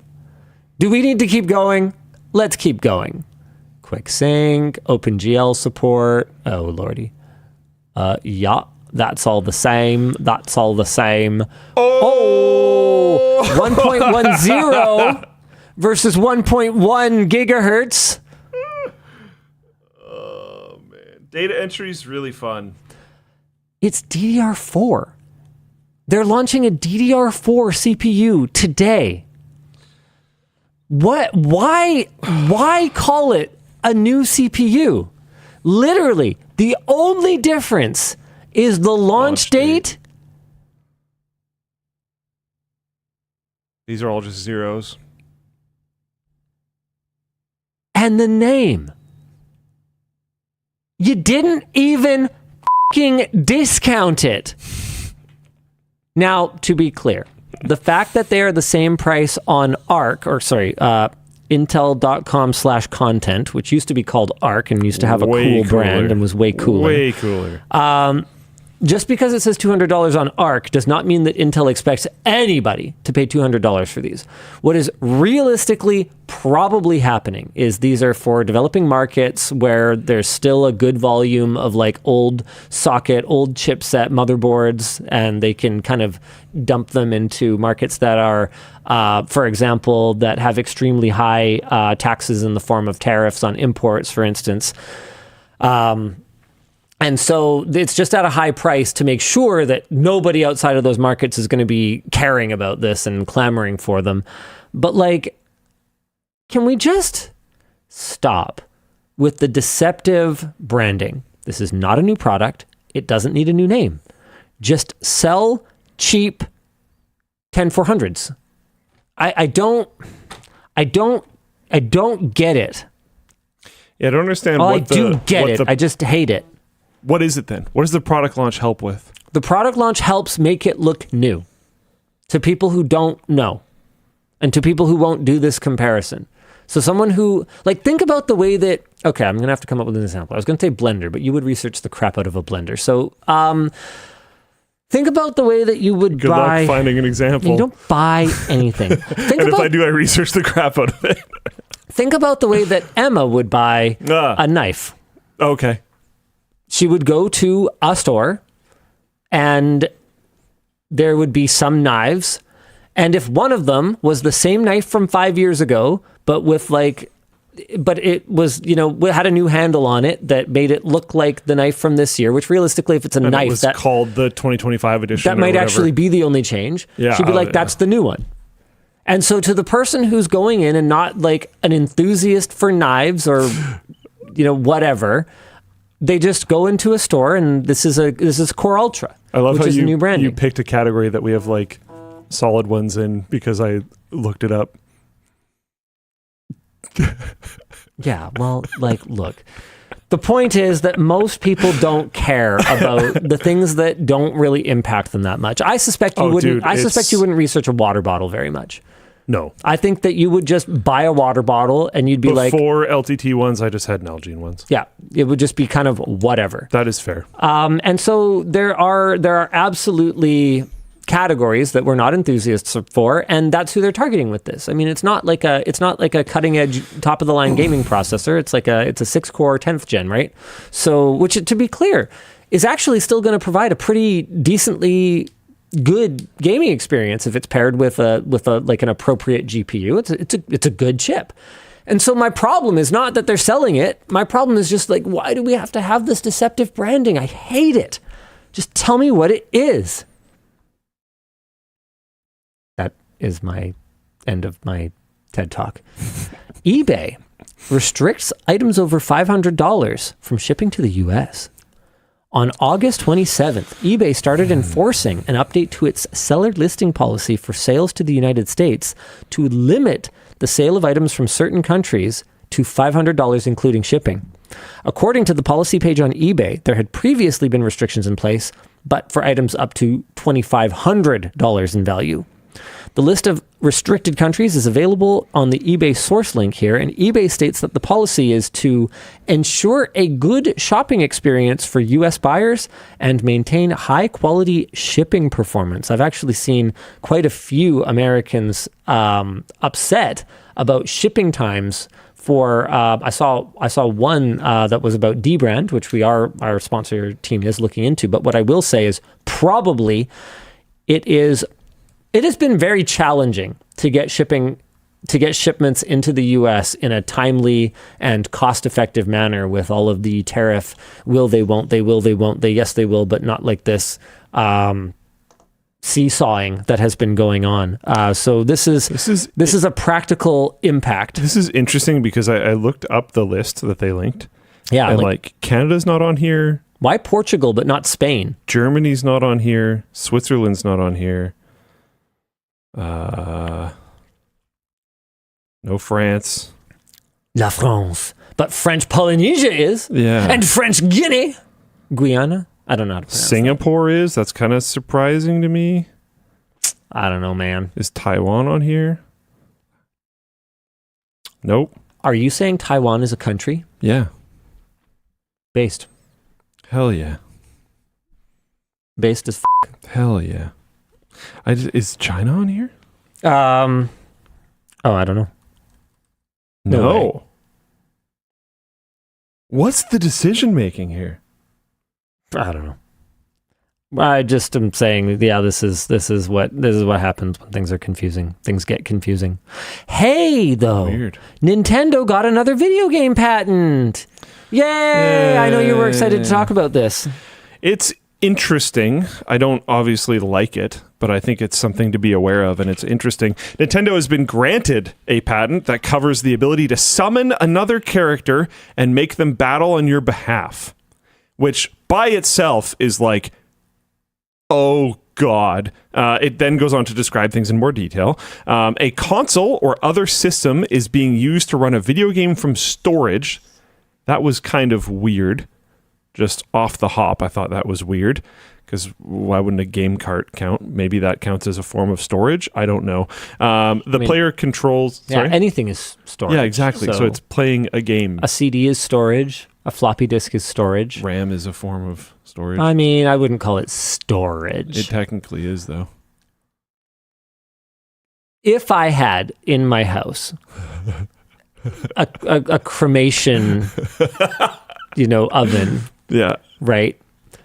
Would you call it storage? I mean, in that case... If every time the power goes out... It stores... The fire goes on. Dust. Like, I don't think your fireplace is storage. I'm sorry. I disagree with you. So if you loaded a game into RAM, you could avoid their patent? Sure. That's my interpretation, not a lawyer. Go ahead. I don't think it is. I think it is storage. But anyways, a console or other system is being used to run a game from storage. The player controls a character in a virtual space. The player can perform an input command to make a sub-character appear, i.e. summon another character. If there's an enemy where the sub-character appears, the player can control a battle between the sub-character and the enemy. And if there's no enemy where the sub-character appears, the sub-character will automatically move around. Okay, isn't this just a familiar? Is Nintendo, they got this patent? The player can move the sub-character to a different location on the field, and if an enemy is there, they can control a battle between the sub-character and the enemy. I think one of the minor differences is that the battle wouldn't be between, like, you and your thing. It's just a battle between the thing that you're controlling and one enemy, in this case. You're not involved other than commands. Because I thought, like, basically any video game warlock. Like, think Diablo... Not warlock, I guess. Diablo Necromancer. You're summoning a thing. It can go out and fight things. But it doesn't perfectly follow this because it's not, like, one summon, because in Diablo usually it's multiple, and they just kind of hover around you. You don't like send them out, and it doesn't create like one-on-one battles. They just all fight, right? So it's like it doesn't perfect, the like Necro example doesn't perfectly fit this thing. I don't think. The reason this could be scarier than a traditional trademark is in the case of IP law, Nintendo is required to fight and protect itself with a trademark, or else they could lose it. Patents are not like that, meaning Nintendo technically has to pick and choose privileges on which infringement they want to pursue, which gives them even more power. They can let people that they like get away with things, and they can go after others, and that won't make them lose this patent. Discussion question: is there a universe out there where a patent on a video game mechanic like this could be good for the consumer? And I can't imagine one. Although it is getting really weird with basically every popular game getting immediately ripped off by Roblox. So I'm not sure how that works. Someone in Floatplane chat said apparently a part of the patent is that the thing has to be stored in a sphere. So basically, they're trying to patent Pokemon battles, essentially. Man, could Nintendo just... Nintendo has no problem being the beneficiary of innovative gameplay mechanics. I don't believe that Mario Kart was the first racing game, for instance. I mean, they're like sports titles were definitely not the first sports titles. But when they're on the other side of the equation, they behave like petulant children. I don't think there's really any good justification for this. Adam added to this. Okay, hear me out. Could we create a system where large corpo plaintiffs are allowed to sue, but they have to cover the legal costs of the defendant until the decision is made? That would actually be kind of a cool way to disincentivize like bullcrap lawsuits. It's very interesting. Could be extended to DMCA takedowns. If Universal wants to sue you, they can, but they have to pay your court fees while you defend yourself.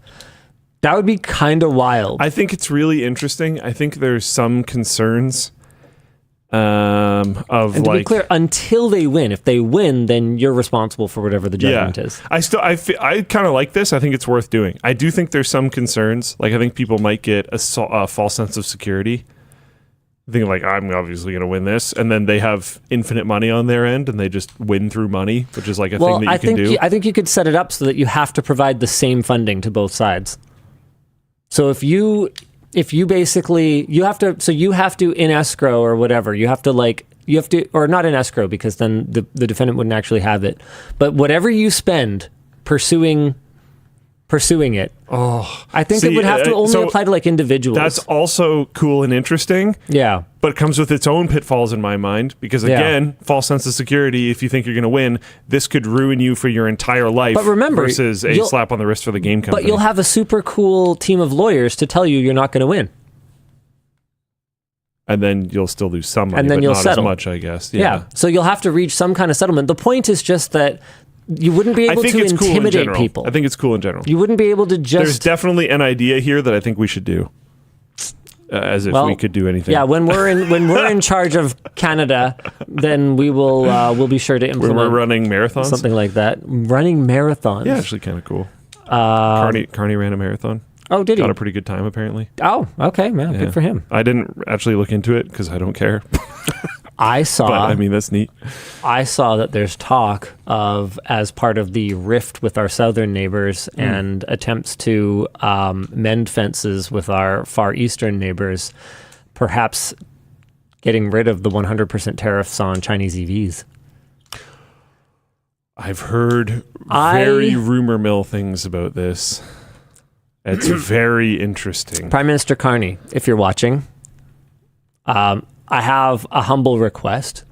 If you're going to do this, I want a commitment from the Chinese EV manufacturers that they are going to replace the manufacturing jobs that we are going to be losing, especially in Ontario, with their own their own manufacturing within our borders that will at some point probably end up serving other parts of North America as well. I think that's one concession.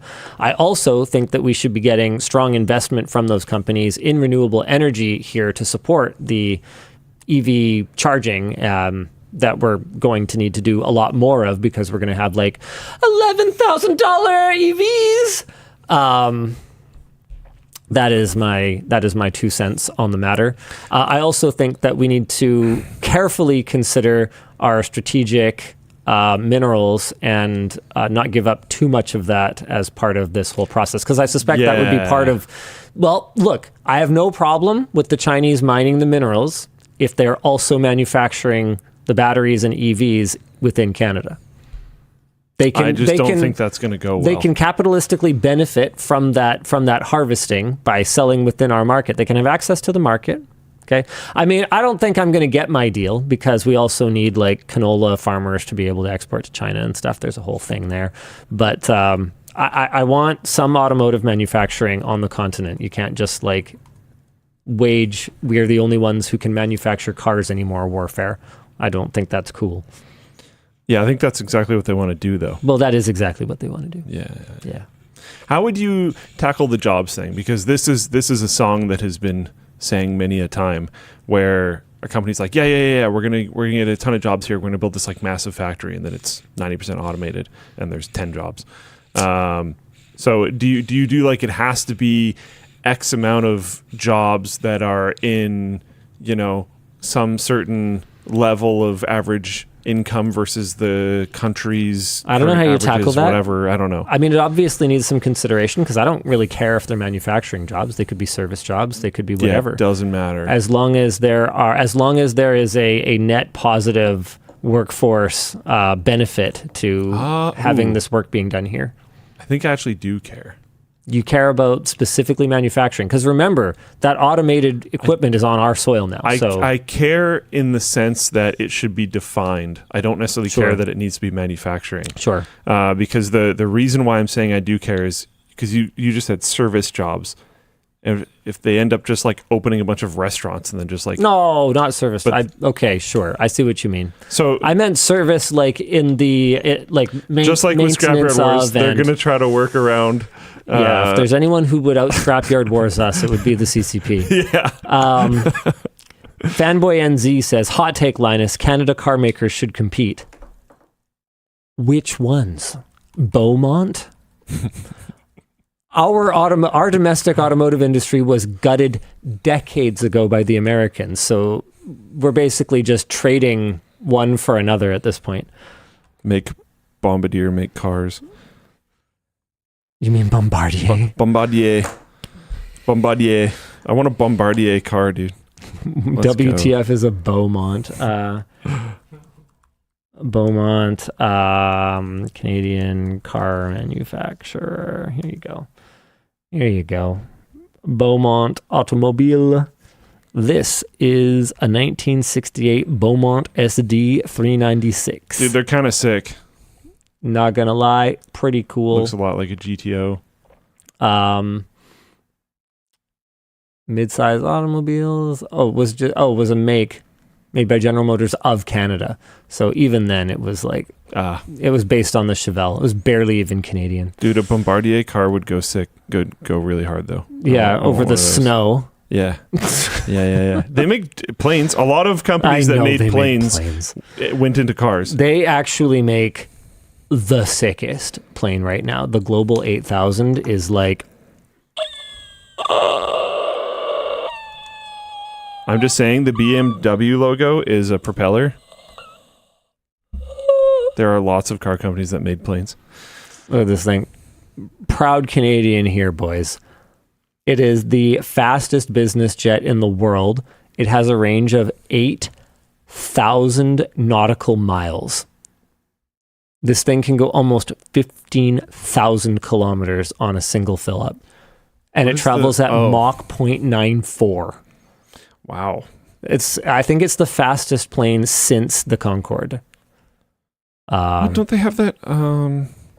Well, that carries passengers. Okay. Yeah. Because I thought obviously they had like a fighter jet or whatever. No. I thought they had like a new Concorde thing going on. I think there's something in development from what's their nuts, Boeing or something, but Lord only knows if that'll ever be finished. Seven of Lesbians asks, does Bombardier even exist anymore? I thought they were gutted by private equity. I don't know. They seem to be doing okay.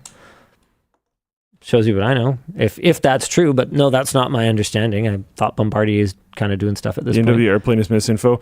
Regardless, my point was that a lot of companies that make cars used to make airplanes, and that's true. I don't really care too much about the logo. Anyway, yeah, Global 8000 looks sick.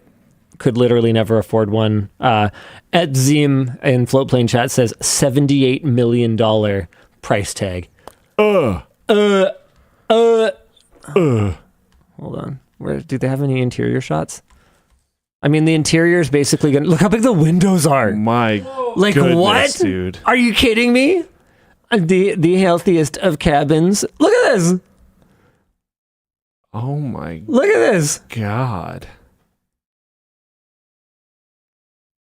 I guess I'll just sleep in my, like, I don't know. That's at least a full, right? Is that a full-size bed? Yeah. That looks like a full to me. And here's the cuck chair. Built right in. Rough. What? Sorry, what's rough? Being... Not the fabric on the cuck chair. I'll say that much. No, definitely not. Yeah. Okay. Anywho, what are we supposed to be talking about? Yes. Okay. Okay, I just liked this because it's what Uncle Owen and Aunt Beru did in Star Wars. Oh yeah, it's a moisture evaporator. What are they called in Star Wars? Are they called moisture evaporators or? I thought they had like a few different contraptions. I don't know, but basically... Moisture evaporator? Well, yeah, that doesn't make any sense. What are they called? Oh, just moisture farmer. No, I think the thing's called something. He's not talking about the moisture profession. evaporators. Yeah, moisture evaporator. Wait, that doesn't make sense either. Moisture vaporators? Yeah, that doesn't make sense because that would turn it to vapor. Seems weird. Moisture evaporators is right. It says Pancreds. I trust Pancreds. Moisture evaporators. I mean, it's Star Wars technology. It doesn't matter. The point is now there's Star Wars technology. And that was all I really had to say about that. Yeah. I just saw this thing and I was like, oh my God, it's Star Wars. MIT is testing a new technology to pull water from the air. The idea is not new, but the hydrogel technology they're using is. It's a window-sized panel made of absorbent hydrogel, infused with salt, folded up, and closed in glass.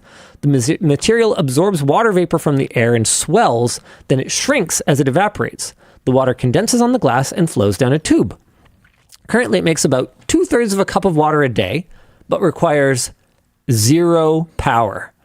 The hope is that these could be scaled up and improved to provide drinking water for a single household. Could be great for emergency situations. And the discussion question is, how much moisture was Uncle Owen farming? I don't know. Presumably quite a bit, because he had like hectares of these moisture evaporators, right? So Star Wars. I think they kind of brush over it, but I don't think... Did Tatooine have lakes? I don't think any at all. So I think all of the water for that entire planet was from these moisture farms. Yeah. So it must have been like an incredible amount. Yeah. Yeah. Why did anybody settle there? It's crazy. Right? Mexico is taxing video games. I mean, you can say that about places in the world now in real life. Well, yeah, but in the world now in real life, they were like always there. But like Tatooine is like space travel. Like I understand why the Tuscans are there. I don't understand why humans bothered. Yeah, fair enough. It's like, do you really have to imperial like conquer and occupy everything? Mexico has published their 2026 economic package, and under the healthy taxes section, there is a mention of an 8% special tax on digital services offering violent video games. Here's their reason. Recent studies have found a relationship between the use of violent video games and higher levels of aggression among adolescents, as well as negative social and psychological effects such as isolation and anxiety. Referring to the study, the effect of video games on social, psychological, and physiological variables in children and adolescents. There we go. The article itself, as some people have pointed out, is actually a well-written study. The problem is it's from 2012 and has outdated information such as references to MySpace. Others pointed out that the economic package also cherry-picks certain words and cases from the study to justify the tax even further. Our discussion question is, while the narrative of video games cause violence continues to parade through politics and often has studies disproving it, even if it were true, is an 8% tax the correct solution if they were trying to somehow mitigate the supposed damage that these video games are doing? No. So the very fact that their solution is to tax it by 8% belies that they obviously don't actually consider this to be a problem that they need to solve, because if they did, they would have a real solution, not just a silly little tax. So basically, yeah, it's a Steam tax, which, our moisture evaporators are only getting 2/3 of a cup a day. We can't pay a Steam tax. I love that you tripped over the name because it's like actually so bad of a name. Yeah. Oh, well. Yikes. I don't have a lot to say to that other than yikes. Sure. Google admits the open web is in rapid decline. Google's lawyers in a September 5th court filing said the fact is that today the open web is already in rapid decline. They were arguing that the plaintiff's divestiture proposal would only accelerate that decline, harming publishers who currently rely on open web display advertising revenue. Notable change from May comments by Google VP of Search, Nick Fox, saying, in quotes, "From our point of view, the web is thriving." But there's good news. A co-creator of RSS... Oh, yeah, this is actually really interesting. A co-creator of RSS, Eckert Walter, helped launch RSL, or Really Simple Licensing, a free and open standard that Ars Technica calls beefed up robots.txt instructions, which is a solution to AI decimating click-throughs, or pay per crawl. The discussion question is, will LLMs pay up against RSL? I mean, no. I mean, they've stolen everything up until now. So do we really think there's any hope that this will fix anything? I think that it will help lay legal framework for fighting. I think that's really the only chance. I don't think it's actually going to stop anything from happening. But it should put some ammunition on the side of people that are upset about it. We've got a couple more today. Warner Brothers is an unlikely ally in the fight against AI slop and has sued Midjourney. On Thursday, Warner Bros. Discovery filed a lawsuit against AI company Midjourney for purposefully infringing copyrighted work to the tune of either $150,000 per infringed work, which could add up to hundreds of millions, or all profits that Midjourney has made related to WB properties. In the 101-page suit, Warner Brothers lawyers write, evidently, Midjourney will not stop stealing property until a court orders it to stop. Midjourney's large-scale infringement is systematic, ongoing, and willful, and Warner Bros. Discovery has been and continues to be substantially and irreparably harmed by it. There's actually some really good examples. Let me check if the Polygon. Yeah, this is amazing. So this is from Polygon here. Dan, do you mind linking to the article if people want to check out more of the examples? But this is pretty incriminating. Not only did Midjourney clearly know what Superman looks like, but like specifically, exactly what Warner Bros. Copyrighted character. And now look, we can have it spat out you. We can have an awful, I don't think that was Midjourney. We can have an awful long conversation about whether Warner Brothers fairly compensated the creators of various DC characters and properties and all of that. We that's a longer conversation. But what I will say is Midjourney looks pretty guilty here. And in the current legal framework that is Warner Brothers IP, this seems like a pretty big yikes. We just have to find out. Again, as all of this makes its way through the legal system, Are there going to be any consequences? And will those consequences be lasting? Because the way that I see it, now that all of this is kind of out there, there's no way to put, Pandora back in her box. Yeah, it's out of the box. So, what happens then? Does Midjourney go bankrupt, but then a bunch of people who have been paying themselves out of Midjourney's investment funds and now have their own personal hoards of wealth just start another one and then use Midjourney stole that. I mean, it's just out there now. Honestly, likely finding the same investors again in a lot of cases. Same key investors, at least. Yeah. Osiris asks, are you going to be seeing Super Mario Galaxy in theaters? Honestly, I'd rather watch it at home. Is that the name of the sequel? I'm amazed they went straight to the Galaxy. Okay, cool. Yeah, I'd rather watch it at home. Dude, I got a new TV. It happens so often. No, it doesn't even happen that often. I had the TCL for 2 years. Oh, wow. Almost 2 years. It felt a lot shorter than that. Yeah. Dude. Is it that much better? It doesn't have as many backlight zones by a lot, which for a TV that size is a bit of a challenge. Can you notice it? Yes. But it has an RGB backlight. RGB. Gamer. Okay, but it actually has benefits for image quality because instead of shining white through an LCD, you're shining color. So the color volume that it can achieve, and the reason I thought of it is because Super Mario Bros. Is a movie that looks amazing on it. Also, it uses a standard VESA bolt pattern, so I can actually put it on like a standard wall mount, and I can bring it a little closer. So my 116-inch TV can be closer to the actual viewing size of the 120-inch projector that I used to have mounted right to the wall.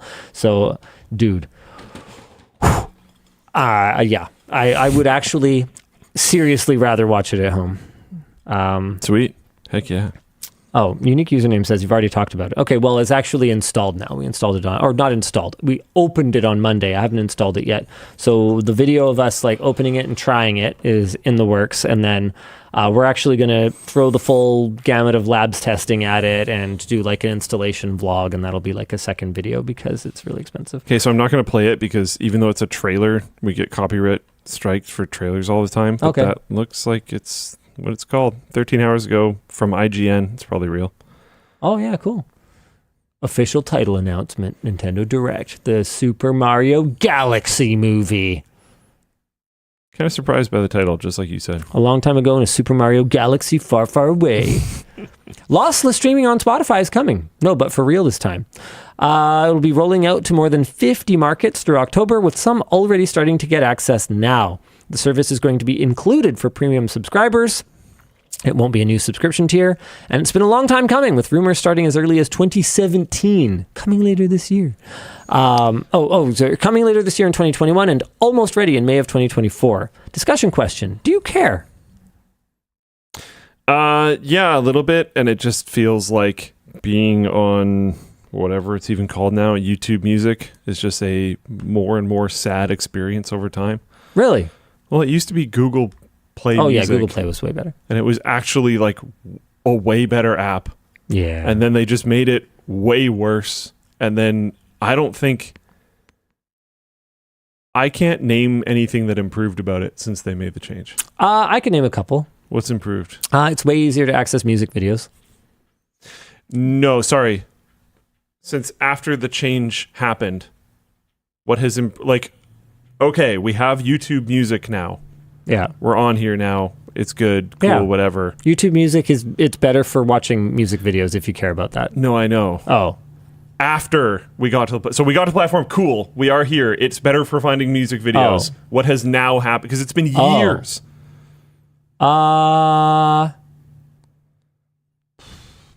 I can't think of a new feature that came out. The only thing I can think of is they do recaps now, which they just stole from Spotify, and I don't care about. Yeah, I skipped them. Yeah.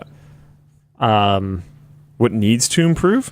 The user experience of YouTube Music is just worse in a lot of ways. Bury the hatchet with Sonos, so I can just cast to my Sonos speakers. please. The Google Play Sonos experience or the Google Play Music, oh, it was so good. I would be listening to my headphones as I walked in the door, and then I would just have my YouTube or my Google Play Music app open, and I would just click cast and then select the speaker, and it would just cast. And it wouldn't even practically skip a beat. It was amazing. I wish considering they killed the podcast app, if they made podcasts within YouTube Music better. I know they're there, but if they made it better, that would be nice. Sorry, handyman. I don't think the experience of podcast stuff within YouTube Music is all that fantastic. As for lossless formats, honestly, I mean, I don't know. I don't know if I really care. I'm Pankrat's posted in here. I'm just waiting to see the videos about how people can definitely hear the difference on their like Bluetooth earbuds. Yeah, me too. I think there's a lot of. It takes a really, really, really fine setup where even like the trained ear can like really tell the difference between lossless and a pretty decently high quality stream. So. For me, I think having lossless just generally, if I know it's real, communicates to me that I'm not getting cheaped out on an audio quality. But the thing is that it's not, I guess, not cheaped out on in terms of like the cost of delivery, but like not, the lossless master might not even necessarily be the best one. That's fair. So good luck, everyone. I mean, I'd say in a lot of cases it probably is, but. I don't think I have a particularly fantastic ear, but. Yeah, I don't know. That's a good point about the master not being necessarily better. Flush door handles on EVs can fail, so China is now banning them. Whoops, I just moved a thing. With modern EVs in cars, the style has trended towards flush and sleek door handle designs. The problem is that in the event of a power loss, these handles can prevent people from accessing the car. The main concern comes from emergency situations like first responders not being able to assist easily. China is apparently looking at banning these style handles by 2027 for these reasons. And our discussion question here is, what is your favorite breakfast cereal? I thought the handle thing is interesting because some of them you can kind of press in one side and it pops the handle out. Yeah, but it's still powered. So it requires power to do that because there's an assumption with EVs that they are always powered because they don't just run off of like a 12-volt lead acid battery for basic functions. Like you've got access to a high voltage, high amperage battery pack because if you didn't, then it would be like completely off. No one would be operating it. So you press this. Isn't it just a lever? It's not just a lever? You press the side and... It depends. Not all of them are the same.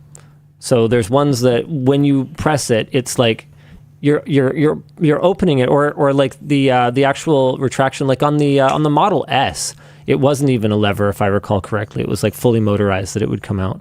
So Weird. It just depends. I don't know. I've been partial to mini wheats lately, but Elijah said I couldn't think of a good question for this since it seems like a no duh moment. Thanks, Elijah. The last time I had cereal, so I don't know. Oh yeah, I guess it's just like too many calories for you now. Too much sugar. I haven't been eating as much cereal lately either. I love cereal, but I'm unhappy. We'll get there, not yet. Yeah. LiDAR can damage your camera sensor. MKBHD shared a video showing his damaged camera sensor from the infrared lasers from LiDAR navigation systems on a car. This is in part due to the Class 1 lasers coming from these sensors, but also due to the focusing effect of the camera's lens. Here are some shots of the damage from the LiDAR sensors. Ruh-roh. That's a bummer. Naturally, the closer the sensor, the higher the risk of damage. The sensor-damaging lasers are in the infrared spectrum, which should not pose a threat to your vision as the fluid in your eye absorbs the infrared light before it would damage your retina. This is not health advice. I'm not a doctor, so feel free to keep staring directly into those Waymos, but be careful with your camera sensor. And that's our last topic, so why don't we jump into After Dark? After Dark. Let's do it. Man, this felt like a long WAN show already, didn't it? I think it was. We're at 3.5 hours. Yeah. Yeah. Oh, all right. Yeah. Wow. Neat.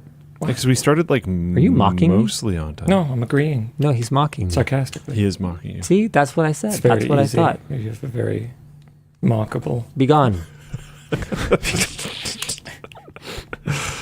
My goodness. Hey, Linus, I'm a huge Crosscode fan. What made you a fan of the game? Also, are you excited for Alabaster Dawn? Is that their new game? Have they named it? Oh, what is this? 2.5D action RPG from the creators of Crosscode. Does it have a release date? Am I supposed to be excited yet? I don't think so. No, to be announced. Oh. Alabaster Dawn. Ooh. Demo yes, I'm release excited. date. Demo, you say? Radical Fish Games. I mean, there's like nothing on here. Wishlist on Steam. I mean, I'll obviously play it. They did. Crosscode is so great. They had a playable demo at Gamescom 2025. Okay.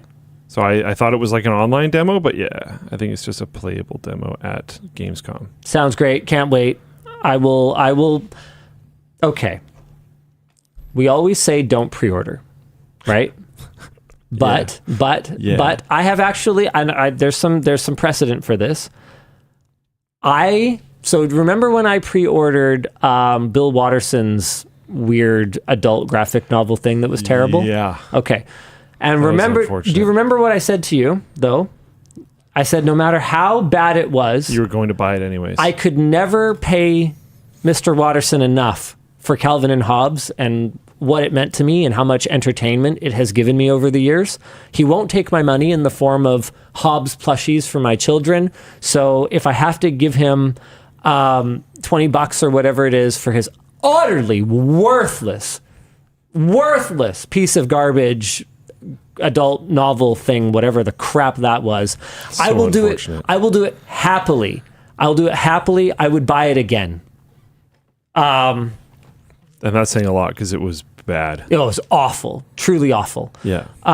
Just maybe not awful, but just pointless. So, Radical Fish, same book for me.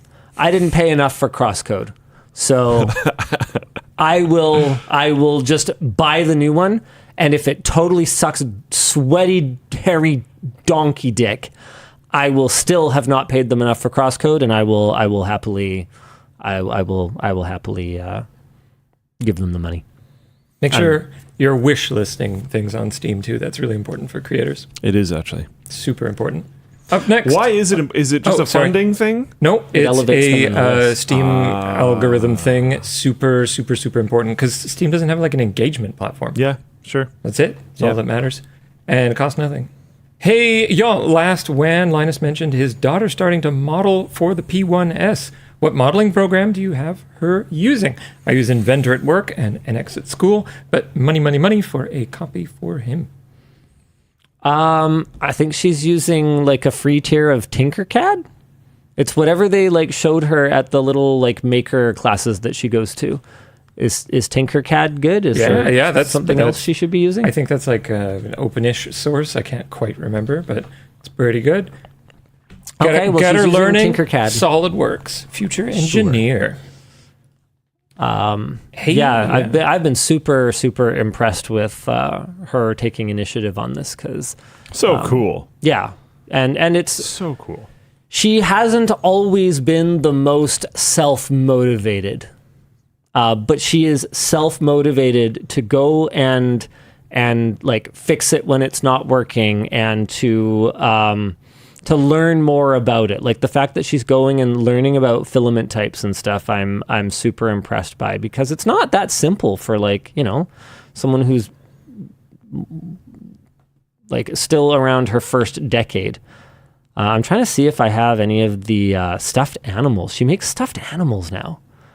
That's another thing that she's gotten into. So That's wild. Yvonne hasn't done the short circuit on it yet, but she picked up an embroidery machine.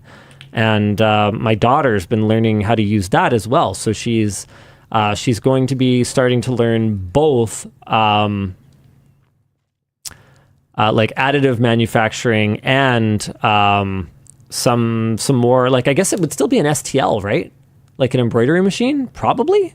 So like vectorized, I think. Yeah, I don't know, but she's she's SVGs and things like that. Think about it like a laser cutter. Embroidery is actually really weird if you're doing CNC embroidery. It's like stitch types and overlaps, and it can get really weird. Yeah, so she's getting into all kinds of wild So cool. stuff these days. So cool. Anyway, Okay. Hey, LLD, love the show.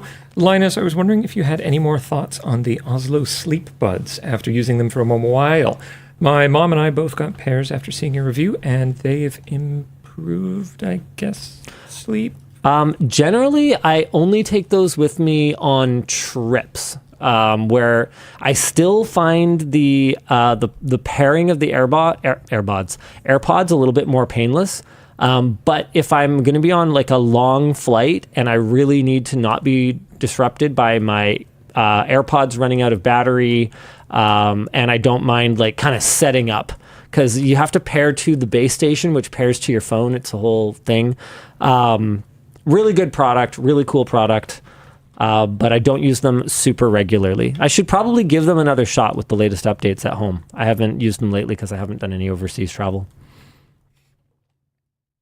Hello, Linus. This is not a question, though. Actually, it is. You talked before that Linus is perfectly capable of building himself a PC. What changed? You just thought to ask? Yeah, I don't know. I summoned the bravery to handle the rejection if he said no, and I shot my shot.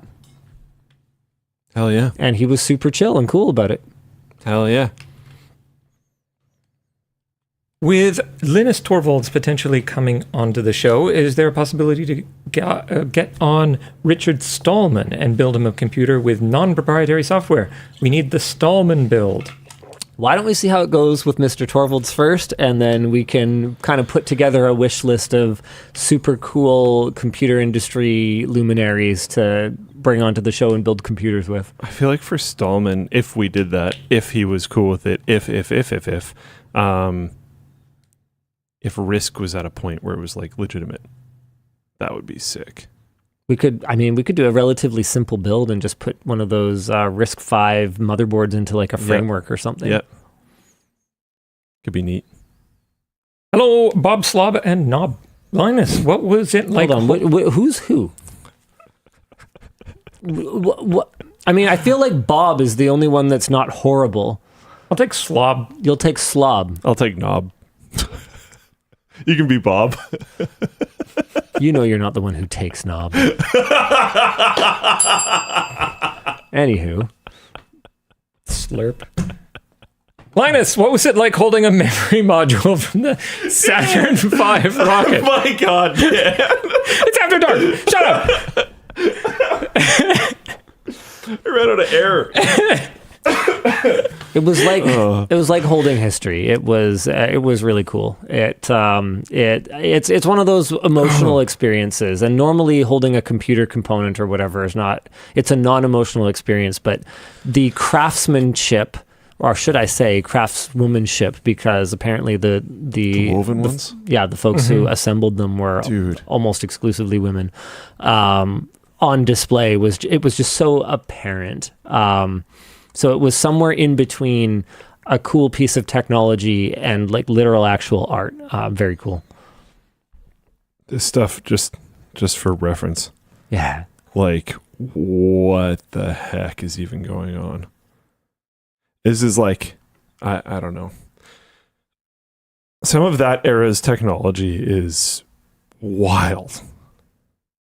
My algorithm delivered me the virtual inertial reference system with the gyroscopes and the how this is the biggest slide rules. I was trying to figure out how slide rule worked with my dad the other day. He learned about them in school, never know how figured it out. Anyway, Luke, you spoke a bit about classic Battlefield last week. I also miss maps like Battle of Britain, filling up a bomber with 6 players. Also, did you ever play Battlefield Vietnam? Yeah, I think I played pretty much all of the old Battlefields. I didn't know they did a Battlefield Vietnam. That's a weird war to make a video game about. Wasn't that? I thought that might have been an expansion. I think the problem with the expansion. game is that you just can't win. Rough. Oh, yeah. Is this a full game? I remember this, actually. I think it was an expansion. No, it's a full game. Shut up. Developed by Digital Illusions Canada. I know I played it, but I thought it was an expansion. Maybe by Canadian standards, the Vietnam War wasn't that bad. Yeah, fair. Oh yeah, that was like a Tuesday. I don't think we wrote any conventions that time, so like... What's the point? We didn't make the What's the point? Chemicals? Yeah, exactly. Maybe they learned from us. Include us next time. Apparently was the first with helicopters. We have ideas. What if you put the gas in the cans? Instead of helicopters, blades. They're actually blades. Just more on the bottom. Chainsaws. I'm already hiccuping so much. My God. I'm sorry. But yeah, no, I love Battlefield games. I don't think it's just Battlefield the problem. I think AAA as a whole kind of lost the plot there for a long time, forgetting that games needed to be fun. They focused on graphics. They focused on just a wide variety of things that weren't just like the game being good and fun. And it seems like we might, maybe, in some cases, be coming back to that, which is cool. Hopefully, the next GTA is good. Hopefully, the next Battlefield is good. And hopefully, we keep going from there. But we'll see. I can't even talk. Heller Linus watched the Chromebook video and was wondering what the most awkward situation you were in when in public. I'm sure lots of recognition happens at Best Buy. Man, awkward. Man, I don't even know if I can remember anymore.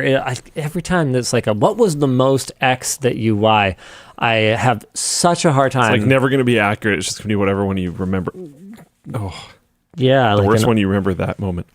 Man, I'm like awkward all the time. I had an employee come and say bye to me recently because it was their last day and just to shake hands. And I was like, I said something like completely wrong. I remember what I said. I said welcome. Because my brain completely the opposited. What I meant to say was like, thanks for everything, you know? And they want I said welcome like I'd never met them. They worked here over 2 years.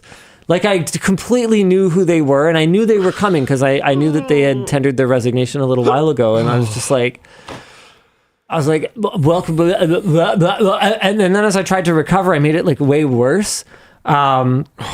Yeah.